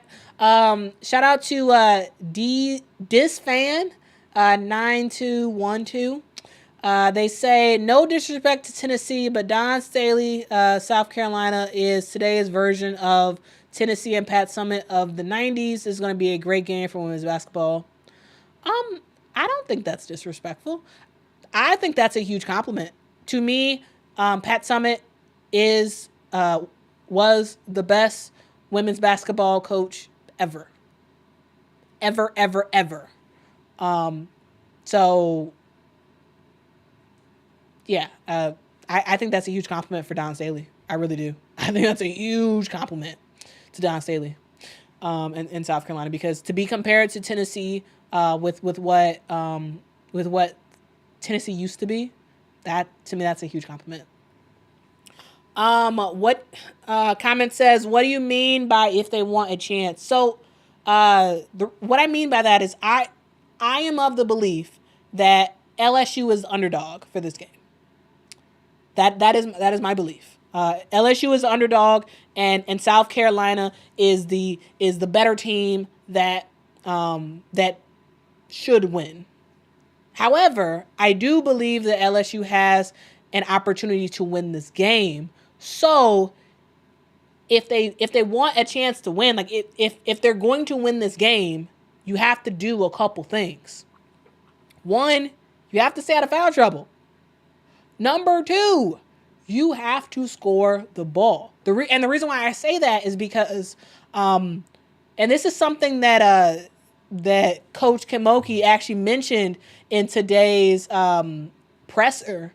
I'll see if I can find it, but I believe she realized that she can't. Here, let me take this off so I could try to find the exact clip. She realized that this is not a defensive team. She does not have a team that can really hack it when it comes to defense. So, in order for you to win games against top talent like South Carolina, you need to score. It's not going to be a game that LSU can win by only scoring, 65 points. No. You need 80, 90 points in this game. Probably more than that. This is a game where everybody has to shoot. Michaela Williams has to, shoot in from three, getting to the paint, score. You need Big Foe. Big Foe needs to be shooting, needs to be passing the ball around, getting good looks, not playing hero ball, but every chance you get, you're looking to get an assist on the board. You're looking to get the ball down low to Angel Reese, doing some high-low action between Angel Reese and Anissa Morrow. So between Michaela Williams and Anissa Morrow. Like there is so much opportunity on LSU's side, because offensively, pound for pound, just offense. Don't take into defense. Offense, LSU is good. And LSU can score more than South Carolina. Yes. If this is just an offensive battle, LSU wins, in my opinion, any day against South Carolina, offensively. And so, as a team, LSU, I believe, recognizes that. And I believe they know that tomorrow they need to score. And it's not going to be, it can't be a low-scoring game. Because if it is, LSU is going to lose. Because LSU cannot stop. They don't have defense like that. So they can't stop South Carolina from scoring. South Carolina is going to get a lot of points tomorrow. Because LSU is not a defensive team. It is what it is. There's no, like, you can't. Sure, yes, try your best on defense. Absolutely. But that's not the ethos of this team. The ethos of LSU is not defense. It's not. So just, it's fine to just acknowledge that and know that you need to score your butt off to have an opportunity to win this game. It's not, okay, we're gonna lock them down and make some stuff happen. No, you're not. Come on. But you can score. Haley Van Lith can go off for 25 points. Michaela Williams can go off for 25 points. Anissa Morrow can go off for 20. Angel Reese can get 16 rebounds, and 20 something points. That's what you can do. That's what you can do, and that is a key to success for this team. Stay out of foul trouble. Score your butt off. Score. Number 3, I would say a huge key to this game is set some screens. So let's go over it again. Stay out of foul trouble. Score the basketball. Set some screens, because when you actually set real screens, not just like this half stuff where you just sort of lightly get in the way of the other opponent, and basically it's like you didn't do anything. If you set real screens, you can actually get players open. You can actually get players open when you set real screens. And I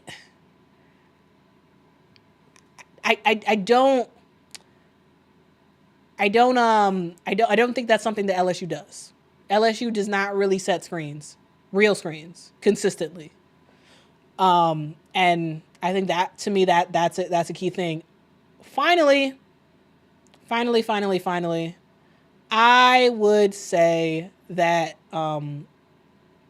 you need to at least be decent on defense. So, yes, again, defense is not the ethos of this LSU team. We all know that. However, you can't be completely trash on defense. You got to be at least decent. You got to be at least decent to have a chance to win this game. So I think that is, to me, those are the 4 keys to this game, and I think I think that's I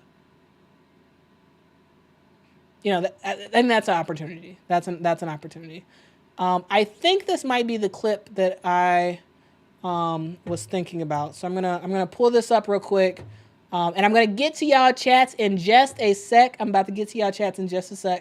I think this is the clip I was looking for Coach Mulkey. And defensively, you mentioned your work in progress all throughout the season. Where are y'all defensively? Where do you stand? We're better, but we're not anywhere near where we can get to. We're better on helping each other. We're better on understanding ball line. We're better on understanding when do I really need to help and recover. And again, I'd say it. That was because we were all over the place in non-conference. You had this player out for a while, this one out for a while, and we were never together for long periods of time. And I think now that we have been, I'm seeing improvement. You may not see it. I still don't like the fact that we give up a lot of points, but we may be a team where I need to be realistic and say, well, that may just be our identity, who we are. And I need to quit harping on that. I need to watch in the film room and say, that was just a good shot. And we did pretty good defensively there. So, yeah, that was what Coach Kim Mulkey had to say about LSU in terms of them as a defensive team, and that they're really not, and she has accepted the fact that is not their identity. Yes, they can get better at it. Yes. But don't kid yourselves to think that they're going to just lock a team down, because they're not, but offensively, how can you offset that? And I think that's something that they should be thinking about when it comes to the game tomorrow. So let's see.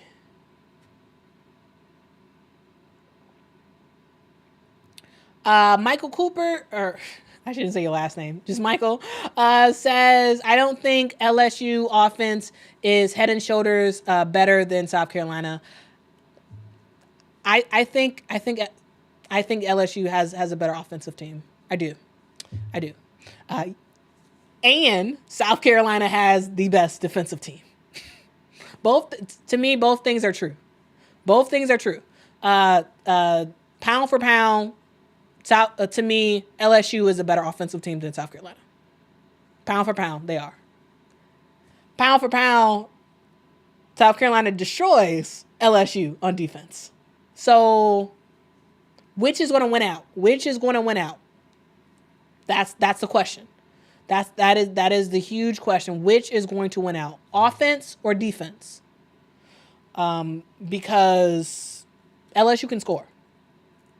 South Carolina can score too, but I do think LSU can score better than South Carolina. Maybe we disagree.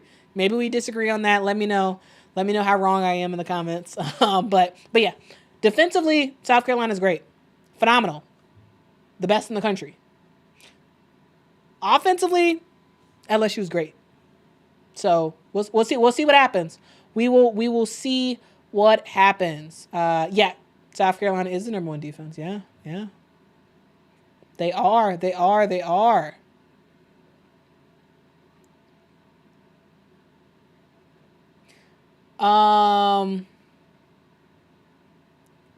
Y'all listen to Kyra. Kyra said, like button, y'all. Support the channel. Yes, please support the channel. That would be awesome. If y'all can hit that like button, that would be phenomenal.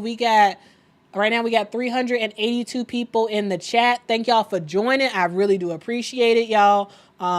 This is the Quita Love Sports YouTube channel. Just give a quick spiel for whoever don't know about this channel. I make content all about women's basketball. This is a women's basketball exclusive channel. I do not cover other sports. I focus only on women's basketball, WNBA, college, overseas, all that good stuff. If you want to know what's going on in the world of women's basketball, I want you to join this channel. Join the awesome people of the internet. That is what we call ourselves, because we are awesome people of the internet, y'all. This is who we are. And so, and we love women's basketball and we love to talk about it. So if y'all can hit that like button, that would be awesome. If you can subscribe to this channel, if you have not subscribed, I make videos, it feels like every single day. So if y'all want to know what's going on, if y'all want someone to rock with, let me know.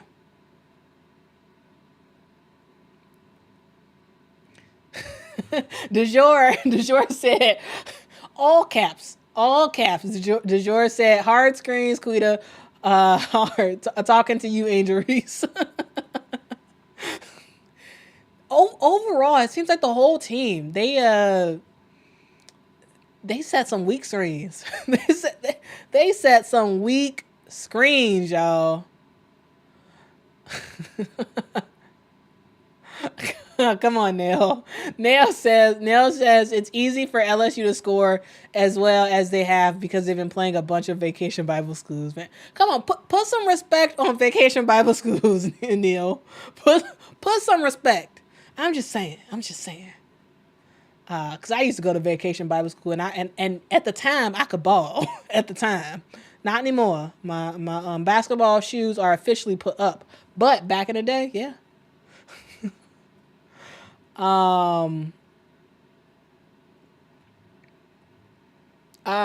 OU beat Texas? Oh, nice. Okay, all right. Upset alert. Kentucky Lucky says Del Rosario is a secret weapon.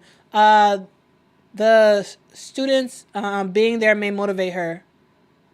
She is a huge weapon for this team. Yes. Because you need her. Because you cannot, it's going to be basically impossible to have Anissa and Angel play the entire game. Yes, Kim Mulkey did say in the presser earlier today that she'll have 5 timeouts and she will try to use all 5 of them to give her team some rest to make up for the lack of substitutions. But Del Rosario is going to have to play, and she's going to have to step up in order for this team to have a chance to win. So yeah, that is to me, she is going to be a key. She's going to be for sure a key player in the country.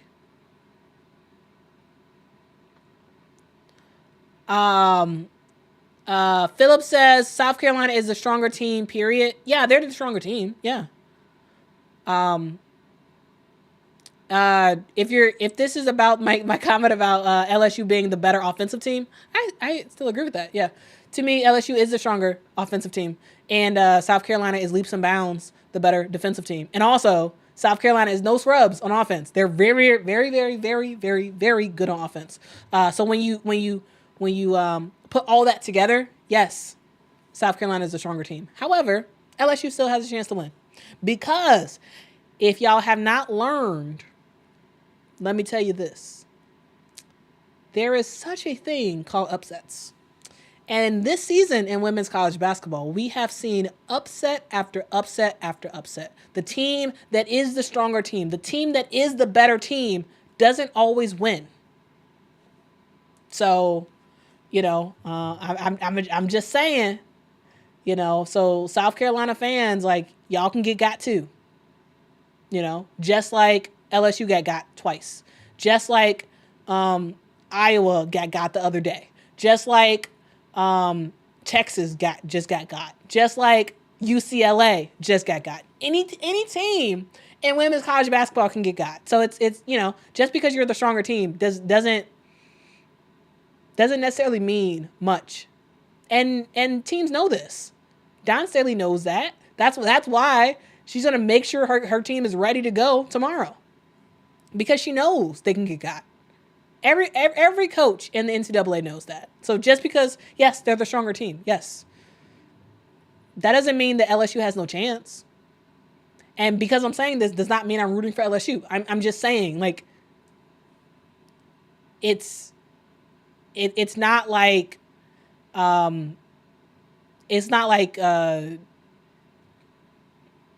LSU can't win. It's not likely. It is not likely that they will win. But they can. and to me, there is a pathway to victory. I sort of walked through it earlier. The keys is staying out of foul trouble, passing the ball, setting screens, and being decent on defense. That's what you need. That is what LSU needs to be able to try and win this game tomorrow.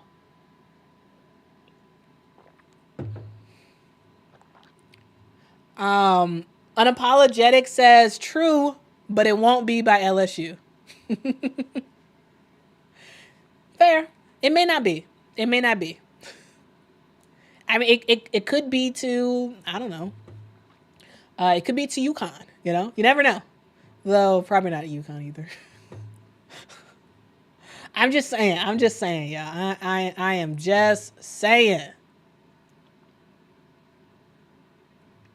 Rose said, "Who in your gut do you feel is going to win?" In my gut, I feel like South Carolina is going to win. Yeah. In my gut, just I do believe that South Carolina is going to win. Yep.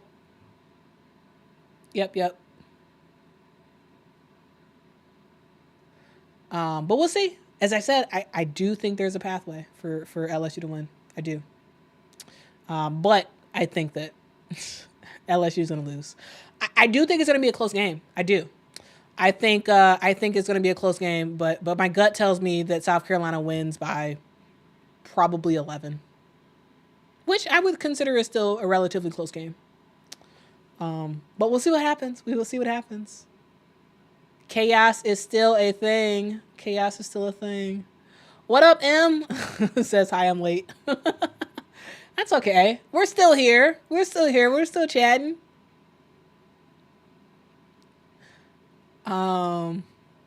Paris says this man trying to cast spells to win a game. Y'all. What are y'all doing in this chat? What are y'all doing in this chat? I'm trying to see what spells what's going on? Who trying to cast spells in this chat? Cause I rebuke that.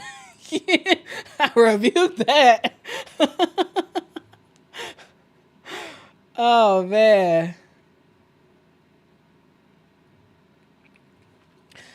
Justin says South Carolina has a whole new lineup and they are number 1. People make no sense. Yeah.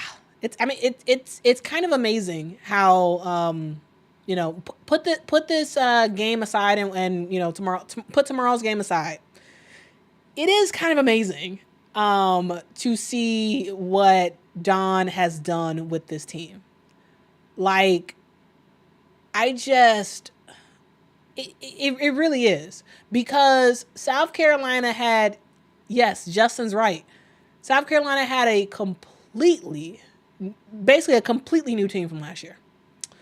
And all 5 starters graduated, gone. And she was able to revamp. And her team is now just as good, or if not just as good, better than they were last year. It is the coaching and recruiting model that is South Carolina is amazing, and it's something that should be studied. It's just I don't know. I really don't know of any time that I can remember.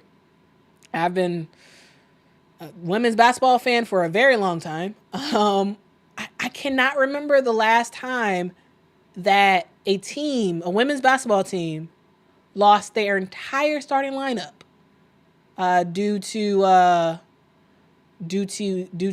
graduation, and then they come back and they're still number 1. Like, it's just amazing. Like, put your thoughts about, if you want South Carolina to lose or like whatever, like you just have to sit back and be like, wow, like that's phenomenal.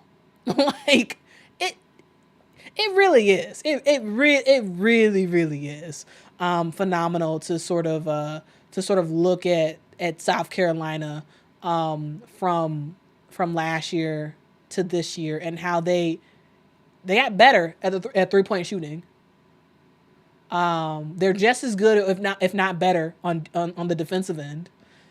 And it's just like, wow. Like, recruiting freshmen, transfers coming in. Hey, South Carolina is a model that needs to be studied. I'm just saying. Put tomorrow's game aside. It's just amazing. It really is. Shout out to Don Staley and the coaching staff at South Carolina, because like, I really cannot remember ever seeing that before in women's college basketball. Of course, I don't remember everything, but I've been, I've been a crazy women's basketball fan for a long time. I have been watching women's college basketball for decades, and I can't think of the last time, like, ever seeing this happen before. So yeah, let's get back into y'all comments. Mac Attack says South Carolina was basically dead program before Dawn. Yeah, I definitely don't really think I heard of them before Dawn joined their team.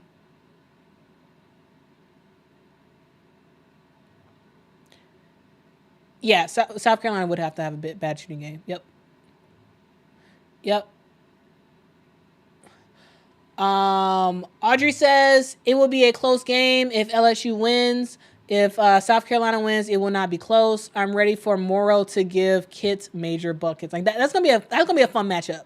That's gonna be a fun matchup. Yeah, Anissa Morrow versus Chloe Kits. She is Bree Wayne says, and Mulkey and her had her starters back, but couldn't get the team to mesh and go undefeated this year. Well, she didn't get all her starters back. But I get your point. Bree Wayne. She had more to work with than Don Staley did. But yeah. But they have a pretty much new starting lineup as well.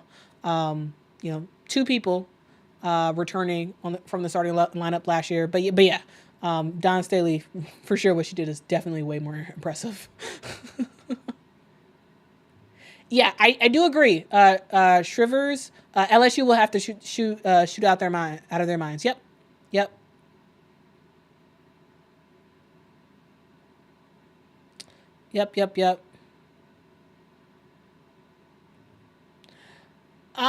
You may have a point there. Hello there. Hello there says, I think the model is simply Dawn's connection to players. She's just so genuine and she's a good coach, really amazing at developing players for the WNBA relative to other programs. Yeah, I mean she has developed quite a few players. that is for sure.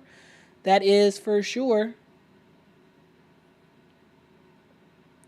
Let's see what else y'all got to say. Let's see. That Libra says, pretty sure UConn did that at some point. Yeah, if they did, if there's a team that could have done that in the past, yeah, I would believe that it would be UConn, but I can't, in my head, I just can't think of an instance when that happened. Maybe I'll look that up and report back to you guys about that.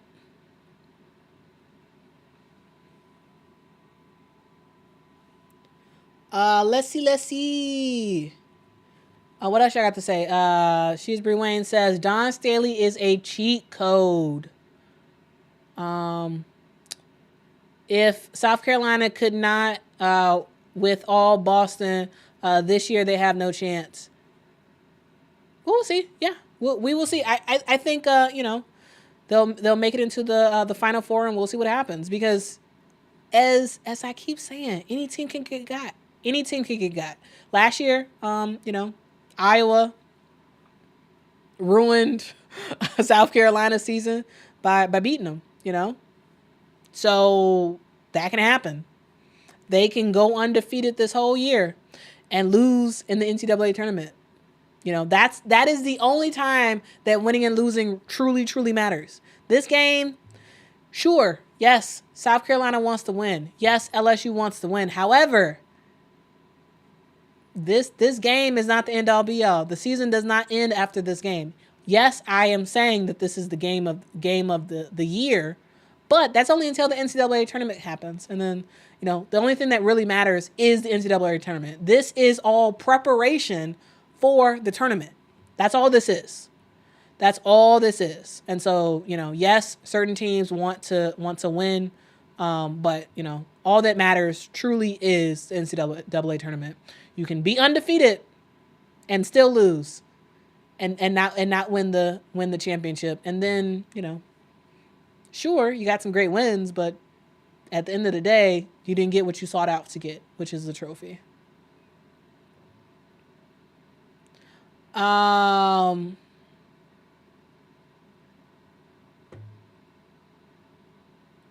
Michaela says, who are the best teams right now in the NCAA?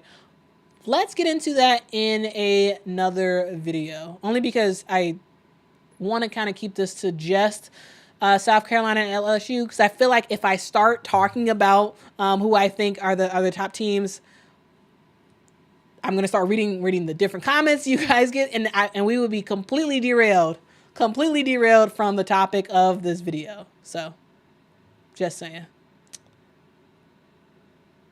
Jermaine says that is a wild hot take.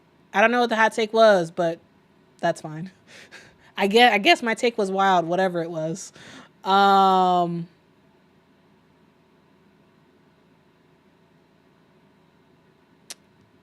Let's see. Robert says Dawn Staley is the coach of the year. I mean, she's kind of. I mean, it's heading that way. It seems to be heading that way. Shani, I hope I'm saying your name right. Shani says, or Shani, maybe, says, I'm sitting this one out, Quita. It's like Venus and Serena playing. I'm not picking. Fair enough.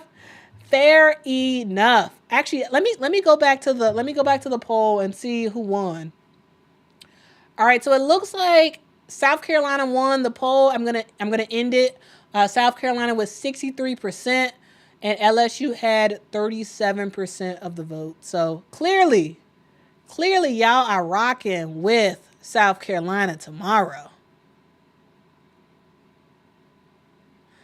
Bando says, do I think this game will be very aggressive? I do. Yes.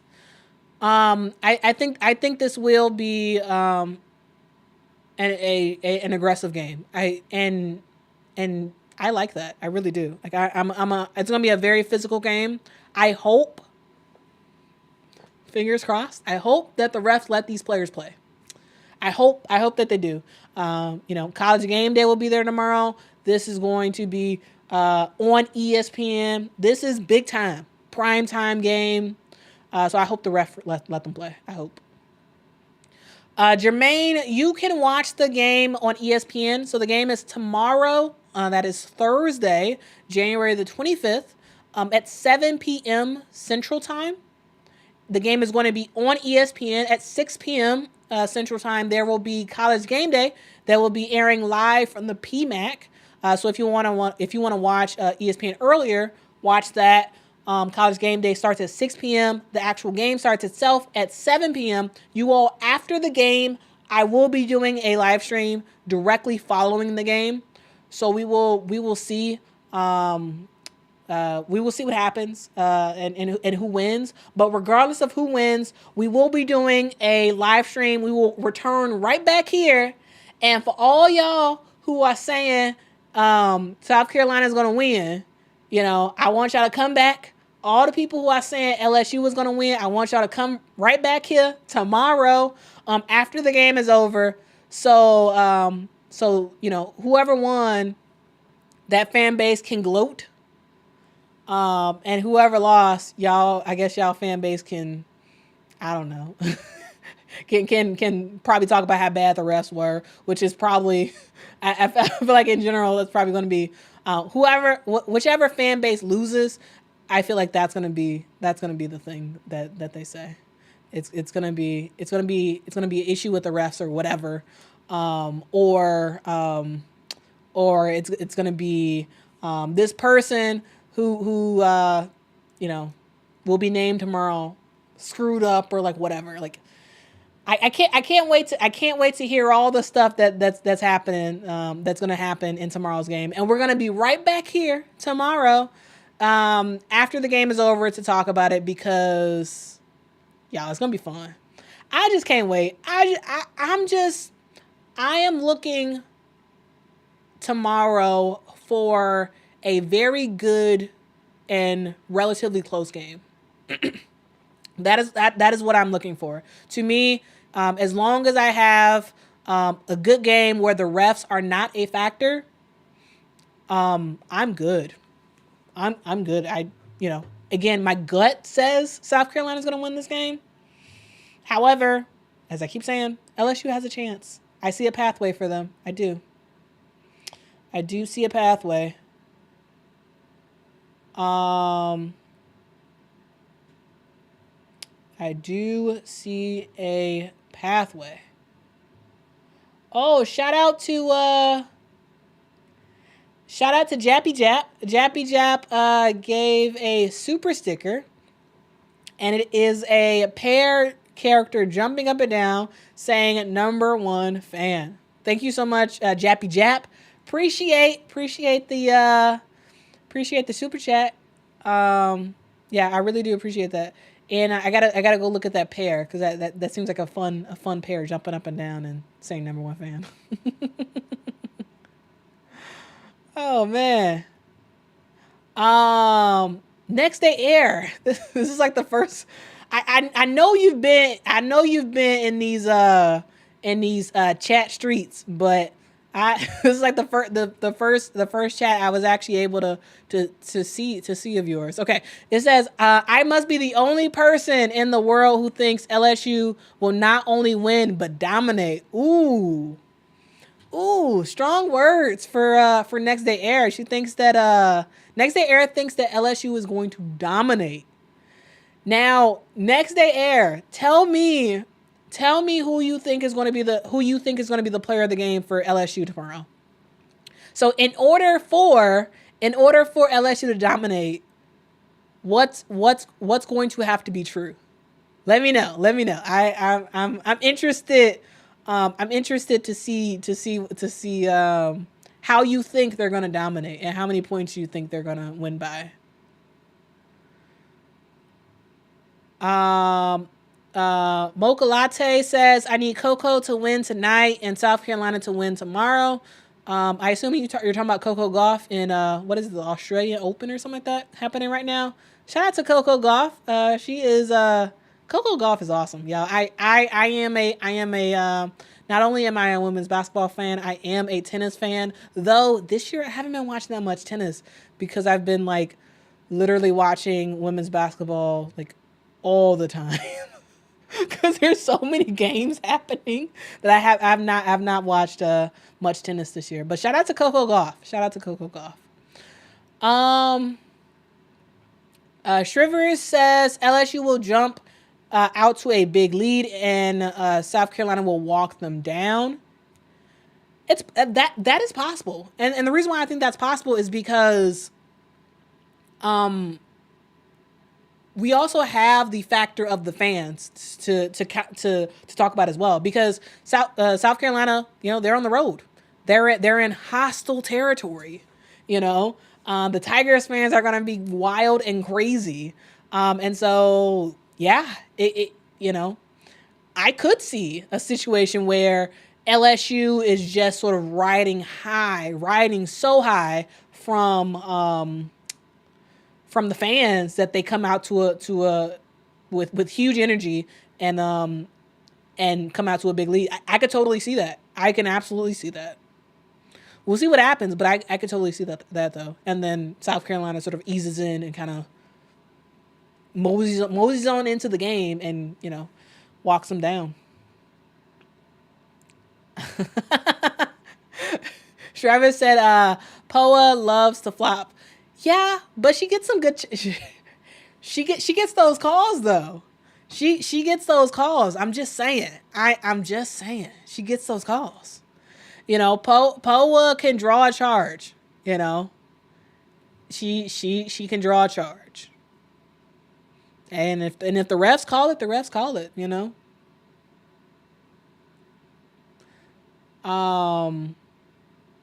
But there is a penalty for flopping this season, so maybe they'll call her on it, or maybe they'll just call the charge and she'll be successful at it. I do think that Poa is not egregious with flopping, so I think she's just a smart defender. I think she's just a very, very smart defender.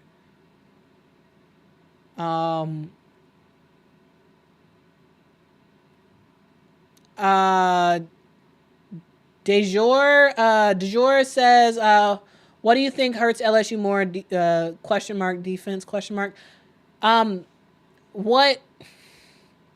So I would probably say, I'm kind of split. I'm kind of split between defense and lack of depth that hurts LSU.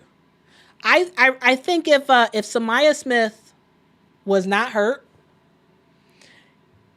I don't think defense would be that big of an issue. But because she's out, and Sania Smith is out for the remainder of the year, and because you have Kateri Poole that's no longer with the team, to me, the biggest issue with LSU and the thing that hurts them the most is their lack of a bench, in my opinion. So to me, that's worse than defense. Because I believe if Sania Smith was healthy, I don't think defense would be, yes, sure, they still wouldn't be the best defensive team in the world, but it wouldn't be as bad. It wouldn't be as much of an issue as it is now.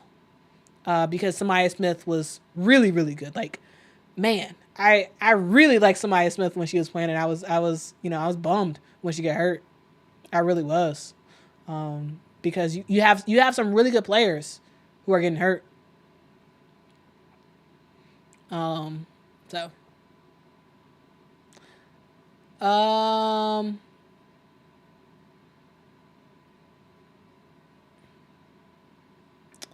Let's see.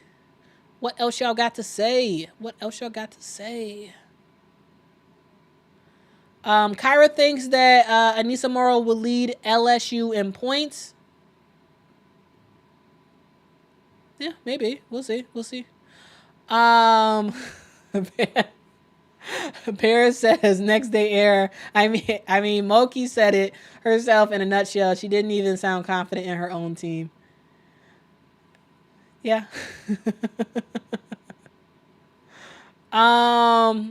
Let's see. Next Day Air has a response. Next Day Air says, y'all have to watch Kim Mulkey's post games. That wasn't her flustered or nervous. That was sneaky Kim. That was Final Four Kim. Watch this. Gonna be a lot of egg on faces. Yeah, Next Day Air. Are you gonna be here tomorrow? Are you gonna be here tomorrow for the post game chat? If LSU wins, y'all, Next Day Air is gonna be wild in the chat. It's gonna be so fun to watch. Because that could have been Sneaky Kim talking and sort of making people think that that LSU ain't gonna do nothing.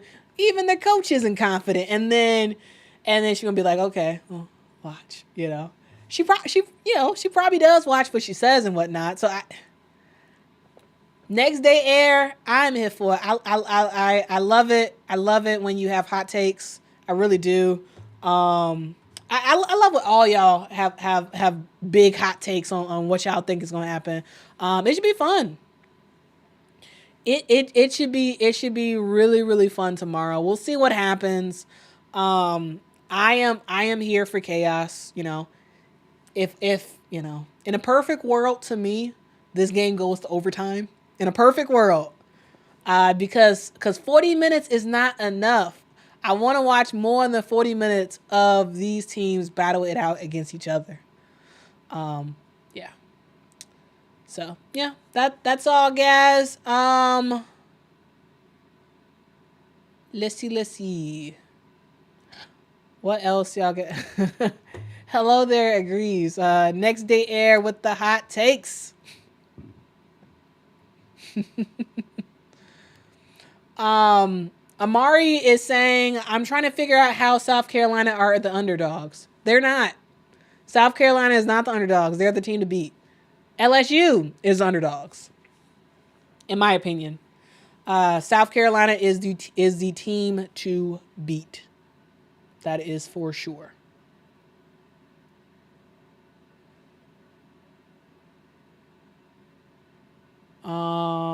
Let's see. What else I got to say?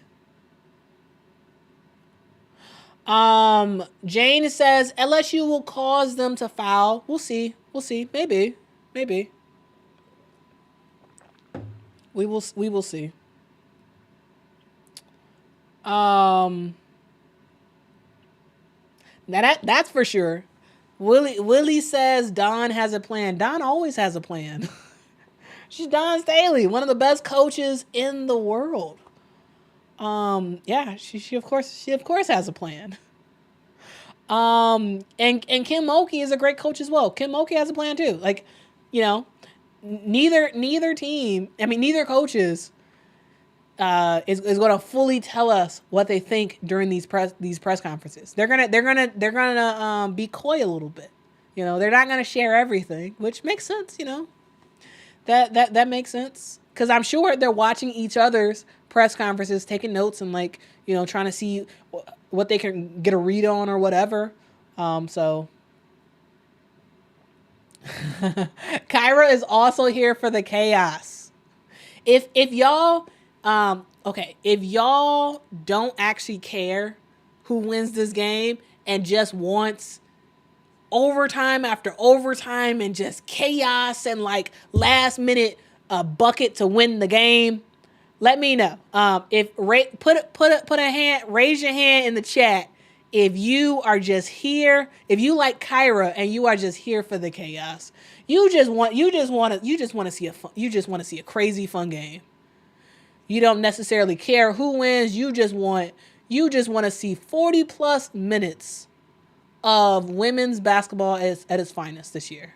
If that's what you want to see, put a hand in the chat if you are with me and Kyra on this.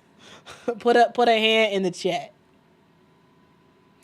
Put a hand in the chat.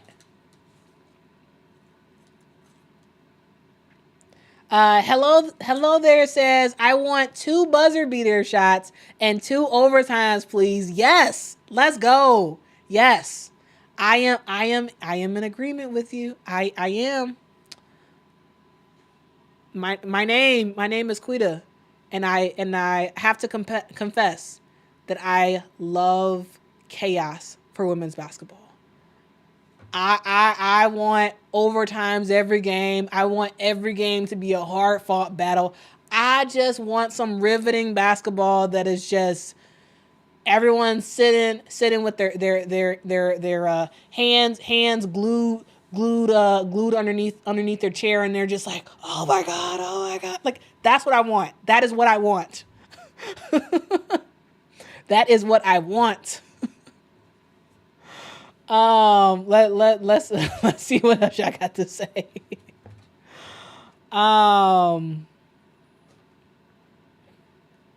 Let's see. Do we have some hands raised? Do we have some hand raised? Okay. I see a hand raised. Okay, I see a hand raised. We got some people like some chaos. All right, G. All right. All right. I see it. Okay. I see a couple hands. I see 4 hands. All right. So we got some people who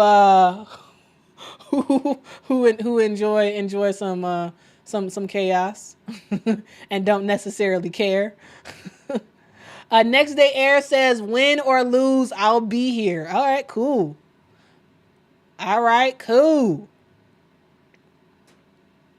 I hope the rest of y'all gonna be here tomorrow after the game. I'm gonna schedule the live stream tonight. I'm probably gonna schedule it for like 9 p.m. Central Time tomorrow, assuming that the game is gonna be over by 9 p.m. It may not be over. So whenever the game is actually over, we will convene that stream to talk about what happened, and you all can talk about how your team won or how your team lost or like whatever. It's gonna be a good time. It's gonna be a great stream tomorrow. So make sure y'all join me tomorrow. If y'all haven't subscribed to the channel, subscribe, hit that notification bell so you can get a notification on what happens in the game. Travis says, this is a national championship type game. Yeah.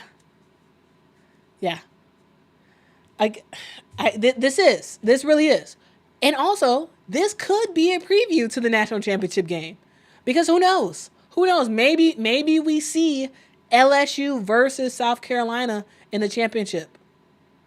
How cool would that be? That would be kind of awesome. I'm just saying. That would be kind of awesome. Just saying. That probably won't happen considering how well the Pac-12 has been playing this year. It's kind of now it's kind of hard to imagine. For sure there will be at least one Pac-12 team in the Final Four, but like it's hard to imagine now that we won't see a Pac-12 team in the championship game, because the Pac-12 is really good this year. The ACC is really good this year. The SEC has fallen off. But shout out to the Pac-12, y'all. Shout out to the Pac-12. We'll talk about the Pac-12 more in a different stream, but yeah.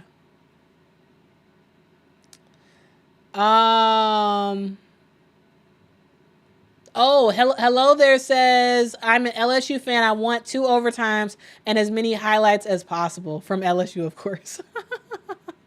So if South Carolina wins, you don't want me to show a whole bunch of South Carolina highlights tomorrow? You don't want me to rub it in your face for your team losing? Or vice versa. If you're a South Carolina fan and LSU wins, do you not want me to show crazy LSU highlights of how they won or like whatever? Let me know. Courage says, I also want a dunk from Watkins. I love how that's basically her nickname. It's awesome.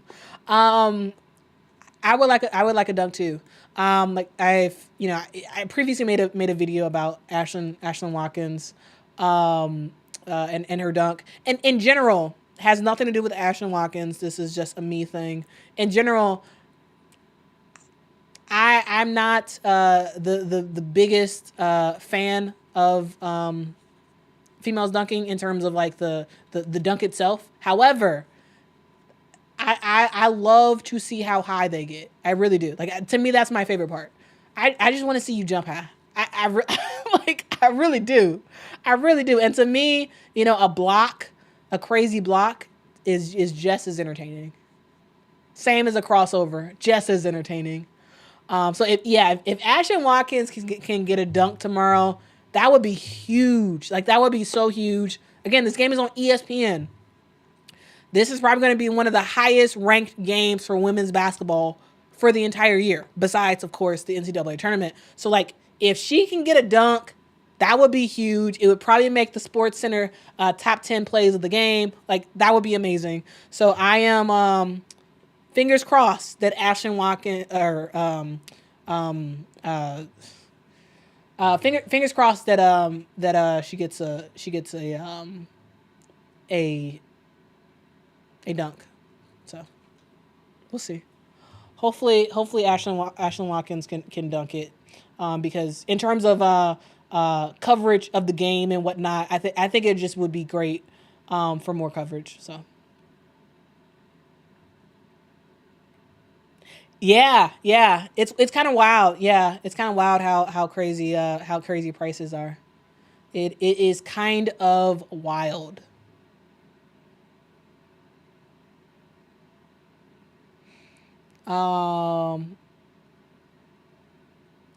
She's Bree Lane says, hope the game goes to overtime. Yeah. Hoping. Kyra says, no way Watkins gets the dunk this game. We'll see. I mean, so far it seems like all of her dunks have been like a steal at sort of close to the 3-point line, and then she just runs down and dunks it. We'll see if she can get a steal. Maybe. Go Tigers.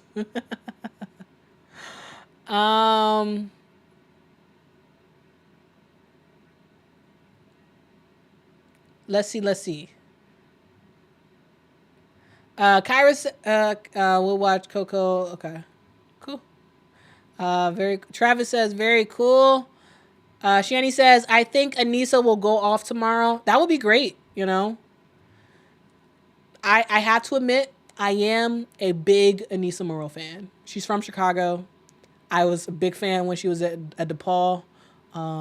Just because I'm a fan of her does not mean I'm rooting for LSU, because I don't care if her team wins or loses. However, as a player, I am a massive fan of Anissa Morrow.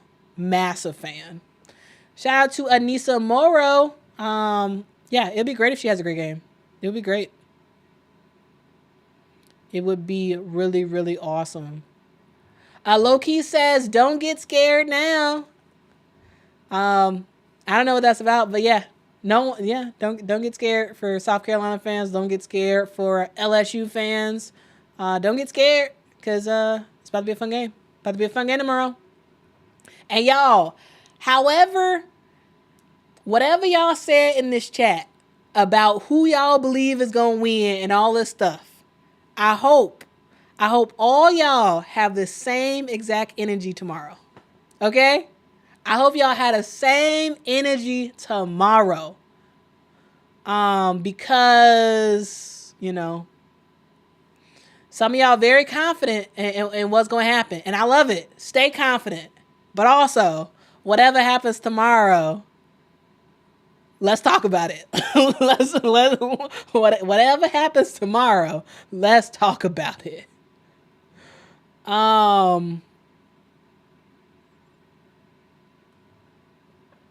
Natty game preview. The most evenly matched teams in the nation. Fingers crossed. It should be a good game. It should be a good game. Dat Libra says South Carolina getting upset again this year in the tournament. Okay. We will see. We will see. Loki says, boy, a lot of humble fans now. Shanny says, thank you, Quita. Great show. Thank you. Thank you for rocking with me. Y'all, I really should be ending the stream soon. We have been going for 2 hours and 40 minutes, y'all. 2 hours and 40 minutes. That's a long time to be on a stream. Man, that's a long stream, y'all. That is a long stream. And y'all, I literally came directly from work. It was lots of traffic. Battled through traffic. Got here like 15 minutes before the stream was about to start. I walked Mr. President and sat down, turned my lights on, and started the stream. So I appreciate y'all rocking with me, but I will have to end. Let's say we're gonna end in 5 minutes. We're gonna end the stream in 5 minutes because I have not eaten anything for dinner, and I need to eat dinner, and I need to go to sleep so I can get up and go in the office tomorrow. And get ready for some LSU versus South Carolina basketball tomorrow, y'all. It's about to be great. It's about to be great. Hello there says, I will be ranting in the chat. Yeah, let's go. Join me tomorrow as we talk about it. Willie says that Sania Feagin is one to watch. Sania Feagin's good. She's good. I don't have her as one of my sort of key X Factor players tomorrow, but you know, she's a good player. You know, she's a good player that's going to get some minutes tomorrow. She's going to play tomorrow, and she's going to get some solid minutes, like probably like 15 or so. And so we'll see what she can do with the minutes that she has. But yeah, Sania Feagin's good. Zari,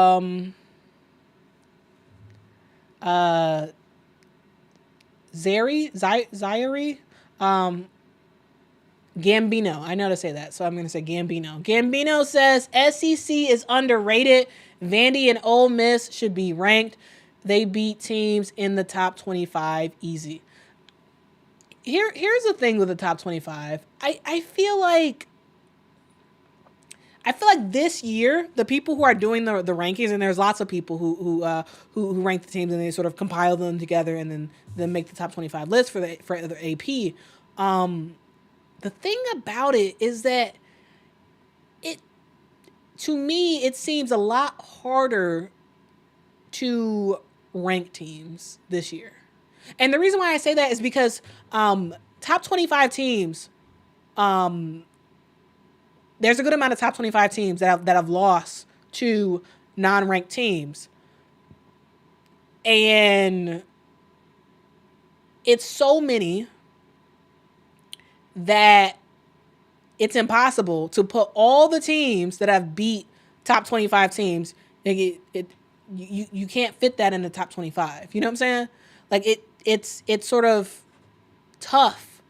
And it feels like it's harder than normal. It's harder than it has been in years past to do a better job accurately ranking the top 25. I don't know. To me, I personally feel like if I had to rank the top 25, sure I could do it, but I would struggle with it. I really would, because it's sort of like how do you when you get to like when you get to 18 through 25, to me it's sort of hard. It's sort of hard to rank. And then you have the 26 to 30 teams that are like really, really good and sort of on the cusp, but it's kind of hard. It's kind of hard to rank them.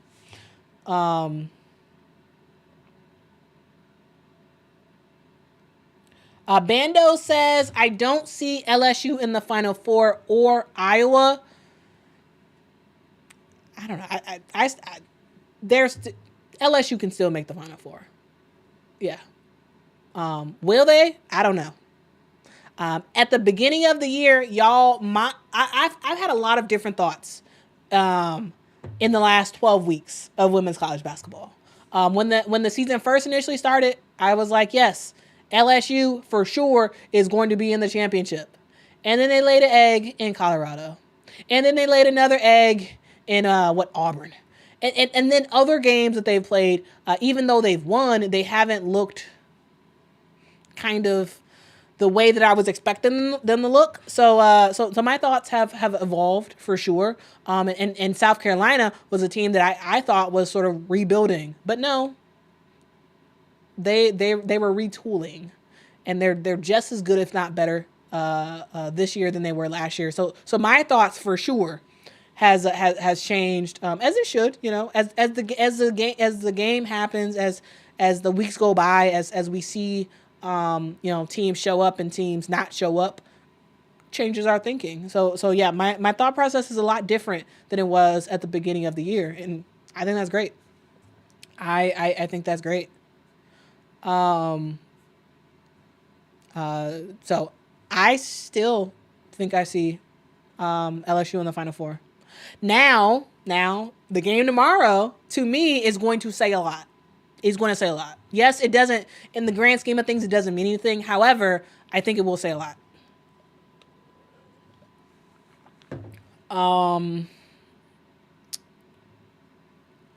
Chicago time. Naya says, so ready. Yep. Y'all ready for this game tomorrow? Y'all ready?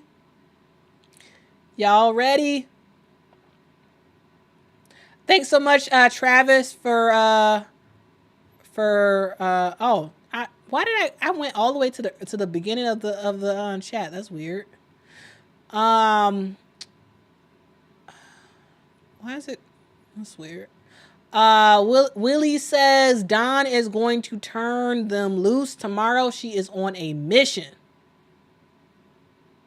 Yeah, she's on a mission. She is on a mission, all right. Adrian says, I want another MiLaysia Fulwiley highlight reel that goes viral. Y'all, MiLaysia Fulwiley is a player who knows how to make the Sports Center top 10 plays or whatever. Like she is a player who she is a walking highlight reel. She is. She just is.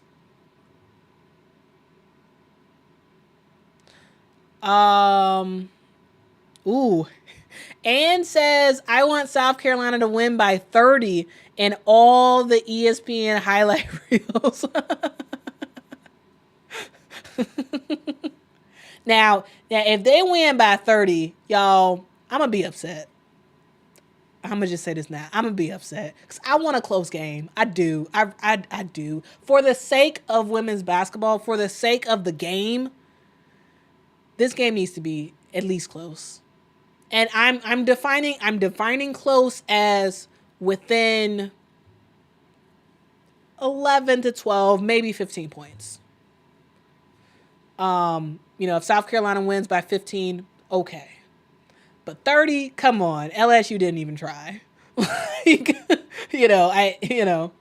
I want close games, regardless of who's playing, really. I really don't want any team destroying a team by 30 points. Sure, whatever, but it's not fun. You want close games. And you want it to be fun. Oh, y'all see Mr. President over there? He just laid down on the couch. All right, y'all. We have been on this thing for a long time.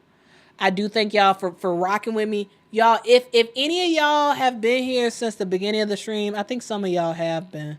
Some of y'all have stayed with me this whole time. I think Bando has been here since the beginning. Bando has been here since the beginning of the stream, I believe. I believe Kentucky Lucky was also here at the beginning of the stream. Y'all rock. Thank y'all for rocking with me for like over 2 hours. All y'all people who have been here at the beginning of the stream, I appreciate y'all. All the people who just got here, a couple minutes ago, I appreciate y'all. Y'all, it truly is awesome to speak to y'all all the time. Like, women's basketball is a game that I love. I love it. Have loved it since I was a little kid. And I don't know anybody in real life that really rocks with women's basketball like that. Like y'all know my mom, and my mom is a big women's basketball fan. However, it's primarily just centered on the WNBA. So I always talk to my mom about what's going on in the WNBA and whatnot. But like when it comes to women's college basketball, I don't really have anybody in real life that I talk to that I can physically talk to that is actually a fan. None of my friends watch or care about women's basketball. I don't really know any colleagues who really love or care about women's college basketball. And so talking to y'all has been truly, truly amazing. It really has been amazing. I enjoy it so much because it gives me the opportunity to talk about the game that I love for hours. Like I could truly talk about women's basketball for probably 10 hours straight. Like I could just go on and on because I just love the game so much. And it just really is, really is awesome. And it's a privilege to be talking to y'all all the time. And y'all to be engaging with me and us talking together because it's a great outlet for me because I love women's basketball. And y'all actually give me an opportunity to talk to people who also love women's basketball. And in this case, women's college basketball. So I really do appreciate y'all. Audrey with the super chat. Thank you so much, Audrey. Audrey just says one thing, LSU. So we know who Audrey rooting for. Audrey, we will see. We will see if your team can pull it out. We will see. We will see what your team can do tomorrow.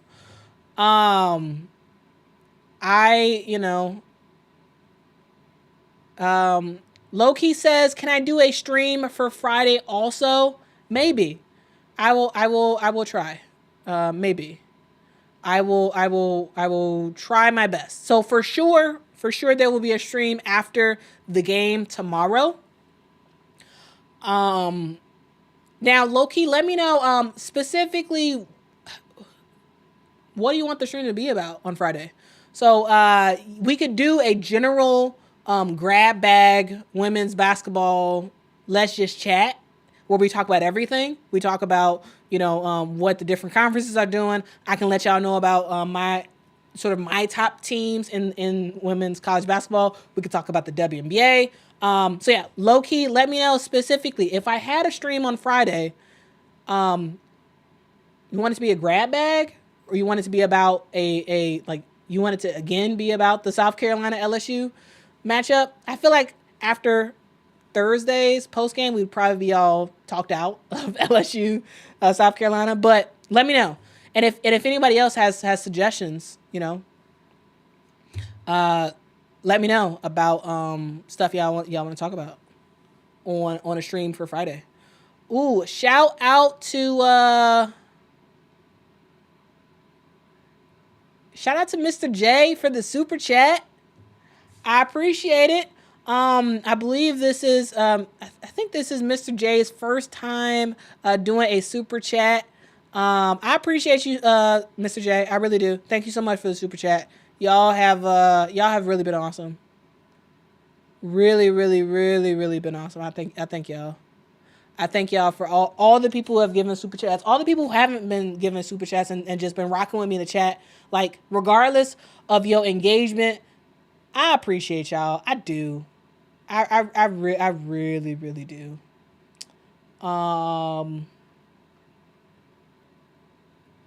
Shani says, "Who's the rookie of the year so far, Quita?" We can go into this more in the future. So if y'all start reacting to what I'm gonna say, I'm not gonna comment because we gotta end the stream. I would probably say Juju. Yeah, I'd probably say Juju as my freshman of the year so far. Mr. J says, "I love women's hoops. Quita grew up on Dorothy Gators. Thanks for what you do for the culture." Shout out to you, Mr. J. Dorothy Gators. I'm trying to think of who Dorothy Gators was. I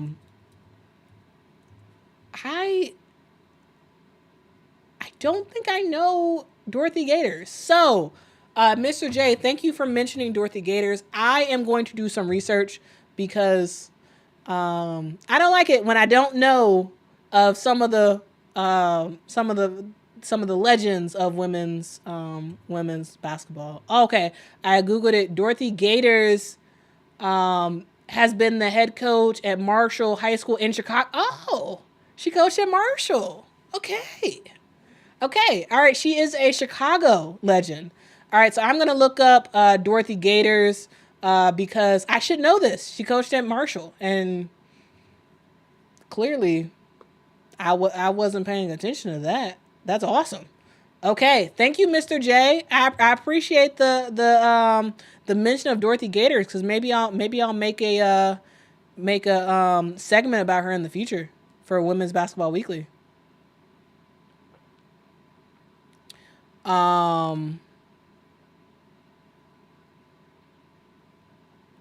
Next Day Air says they love themselves some LSU Tigers. I pay attention.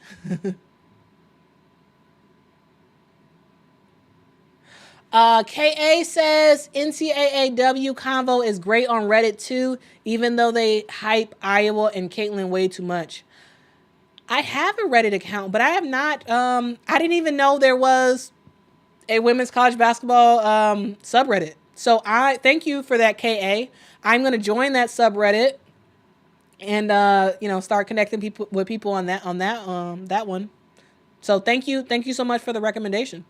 Is there other places that you engage with when it comes to women's basketball, women's college basketball, WNBA? Let me know what mediums you all are using. Are you guys like YouTube only people, or are you using Reddit like KA is doing?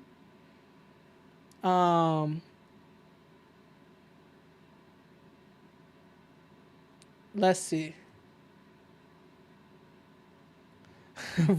Reggie says LSU racked up their fraudulent stats playing an absolute trash schedule.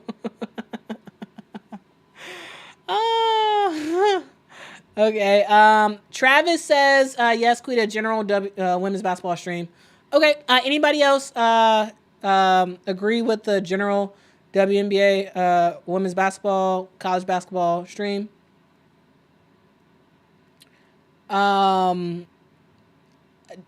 Dare us says more WNBA free agency talk on Friday. That would be cool. Okay. All right. Maybe we will try to do a stream on Friday. I will try to do that. Ernest says, I enjoy your show. Always go Gamecocks. Thank you so much for that. I appreciate that you have enjoyed the stream so far today. Yeah, we'll see what your Gamecocks can do tomorrow. We will see what they can do.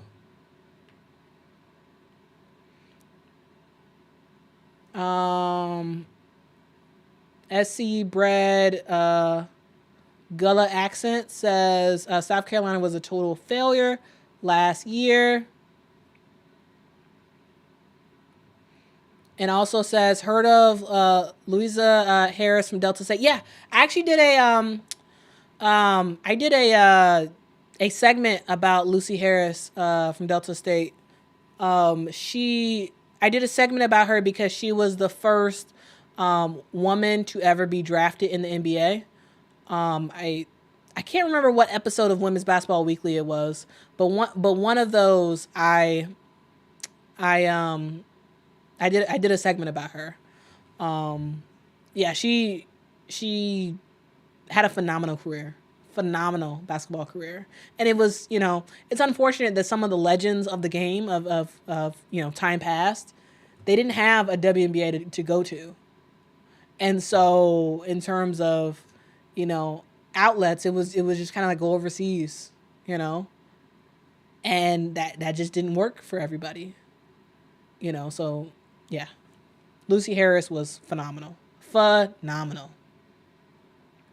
DeJoris says Twitter is lit on women's basketball. Yeah, it is. Yeah, Twitter is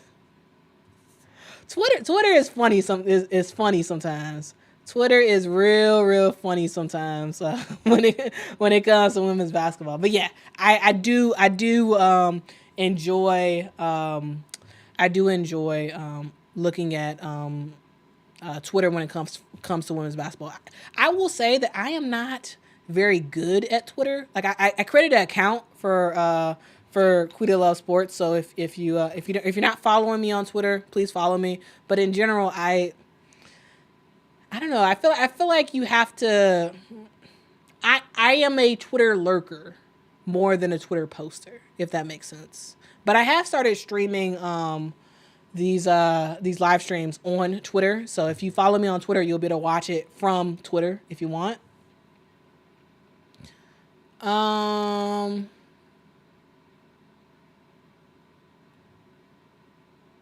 Yes. I am hoping that everybody has a safe game tomorrow, and it is a good game. I'm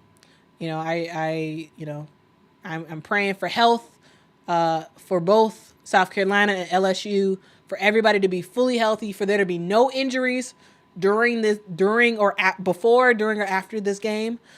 And we just see great basketball.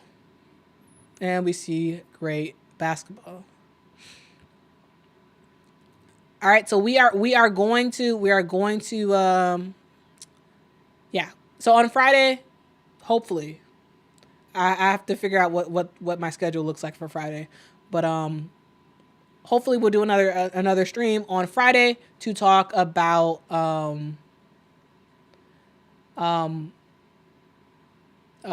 free WNBA free agency. We'll talk about other NCAA stuff as well. So. Yeah, I'll talk about the W, especially with NECA leaving the Sparks. It's an end of an era when it comes to LA Sparks. So if NECA's leaving, I highly doubt they keep Chene. Like I highly doubt they keep Chene. Lucy Harris did not take the NBA. Yeah, she didn't. I don't even remember what episode. Maybe it was like episode 2 or 3 of Women's Basketball Weekly. I covered that, and yeah, she didn't take it seriously. She thought it was more of a stunt, and she decided not to take the NBA up on the tryout offer. So she didn't go, which was a smart choice. Like she was right. It really was a stunt. I believe. So she didn't take it seriously, nor should she have. But yeah, Lucy Harris is phenomenal. Y'all watch the documentary. What's it? The New York Times, maybe? Yeah, one of the bigger news brands did a documentary on Lucy Harris. It was pretty awesome. Watch it. You will not be disappointed. Let me see if I can bring that up real quick. Maybe we can end on that. After you guys finish watching this stream, get some history in you. And take a look at that.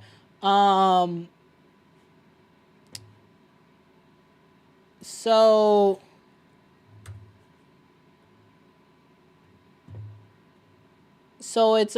it's called The Queen of Basketball. So here's the documentary on Lucy Harris. It's called the Queen of Basketball. It's by the New York Times. Over 1 million views on it. It really is a great documentary. Y'all should watch that. Also, if you want to see like my talk, like if you want to see sort of me talk about that, watch one of the early episodes of Women's Basketball Weekly, because I covered this. But yeah, she's awesome. Highly recommend you all watch that documentary by the New York Times. It's really, really good. Anyway, we're gonna end it there. I thank y'all so much for watching. Y'all are like my digital family. Y'all are the awesome people of the internet who rock with me, and yeah, we love us some women's basketball, and we love talking about it. So I appreciate y'all. Y'all rock. I will talk to y'all tomorrow after the game of the year is over. LSU versus South Carolina. It is champ versus champ. Don Staley versus Kim Mulkey. Former players turned coaches that have created a huge coaching legacy. This is about to be awesome. We about to get into this tomorrow. RC says, "What? Why? What are you still doing here?" I know. You were supposed to have been gone. I know. I'm about to end this. I just can't talk. I can't stop talking about women's basketball. So now I'm gonna end this stream and then just keep thinking about women's basketball. And also, I need to catch up on some of the games that happened today that I missed. So anyway, ESPN Plus is gonna be my friend. I'm gonna go back and watch all the games I missed. You guys rock. Again, I keep talking. Awesome people of the internet. I love y'all. I rock with y'all. See y'all tomorrow for another live stream. And until next time, guys. Bye, y'all.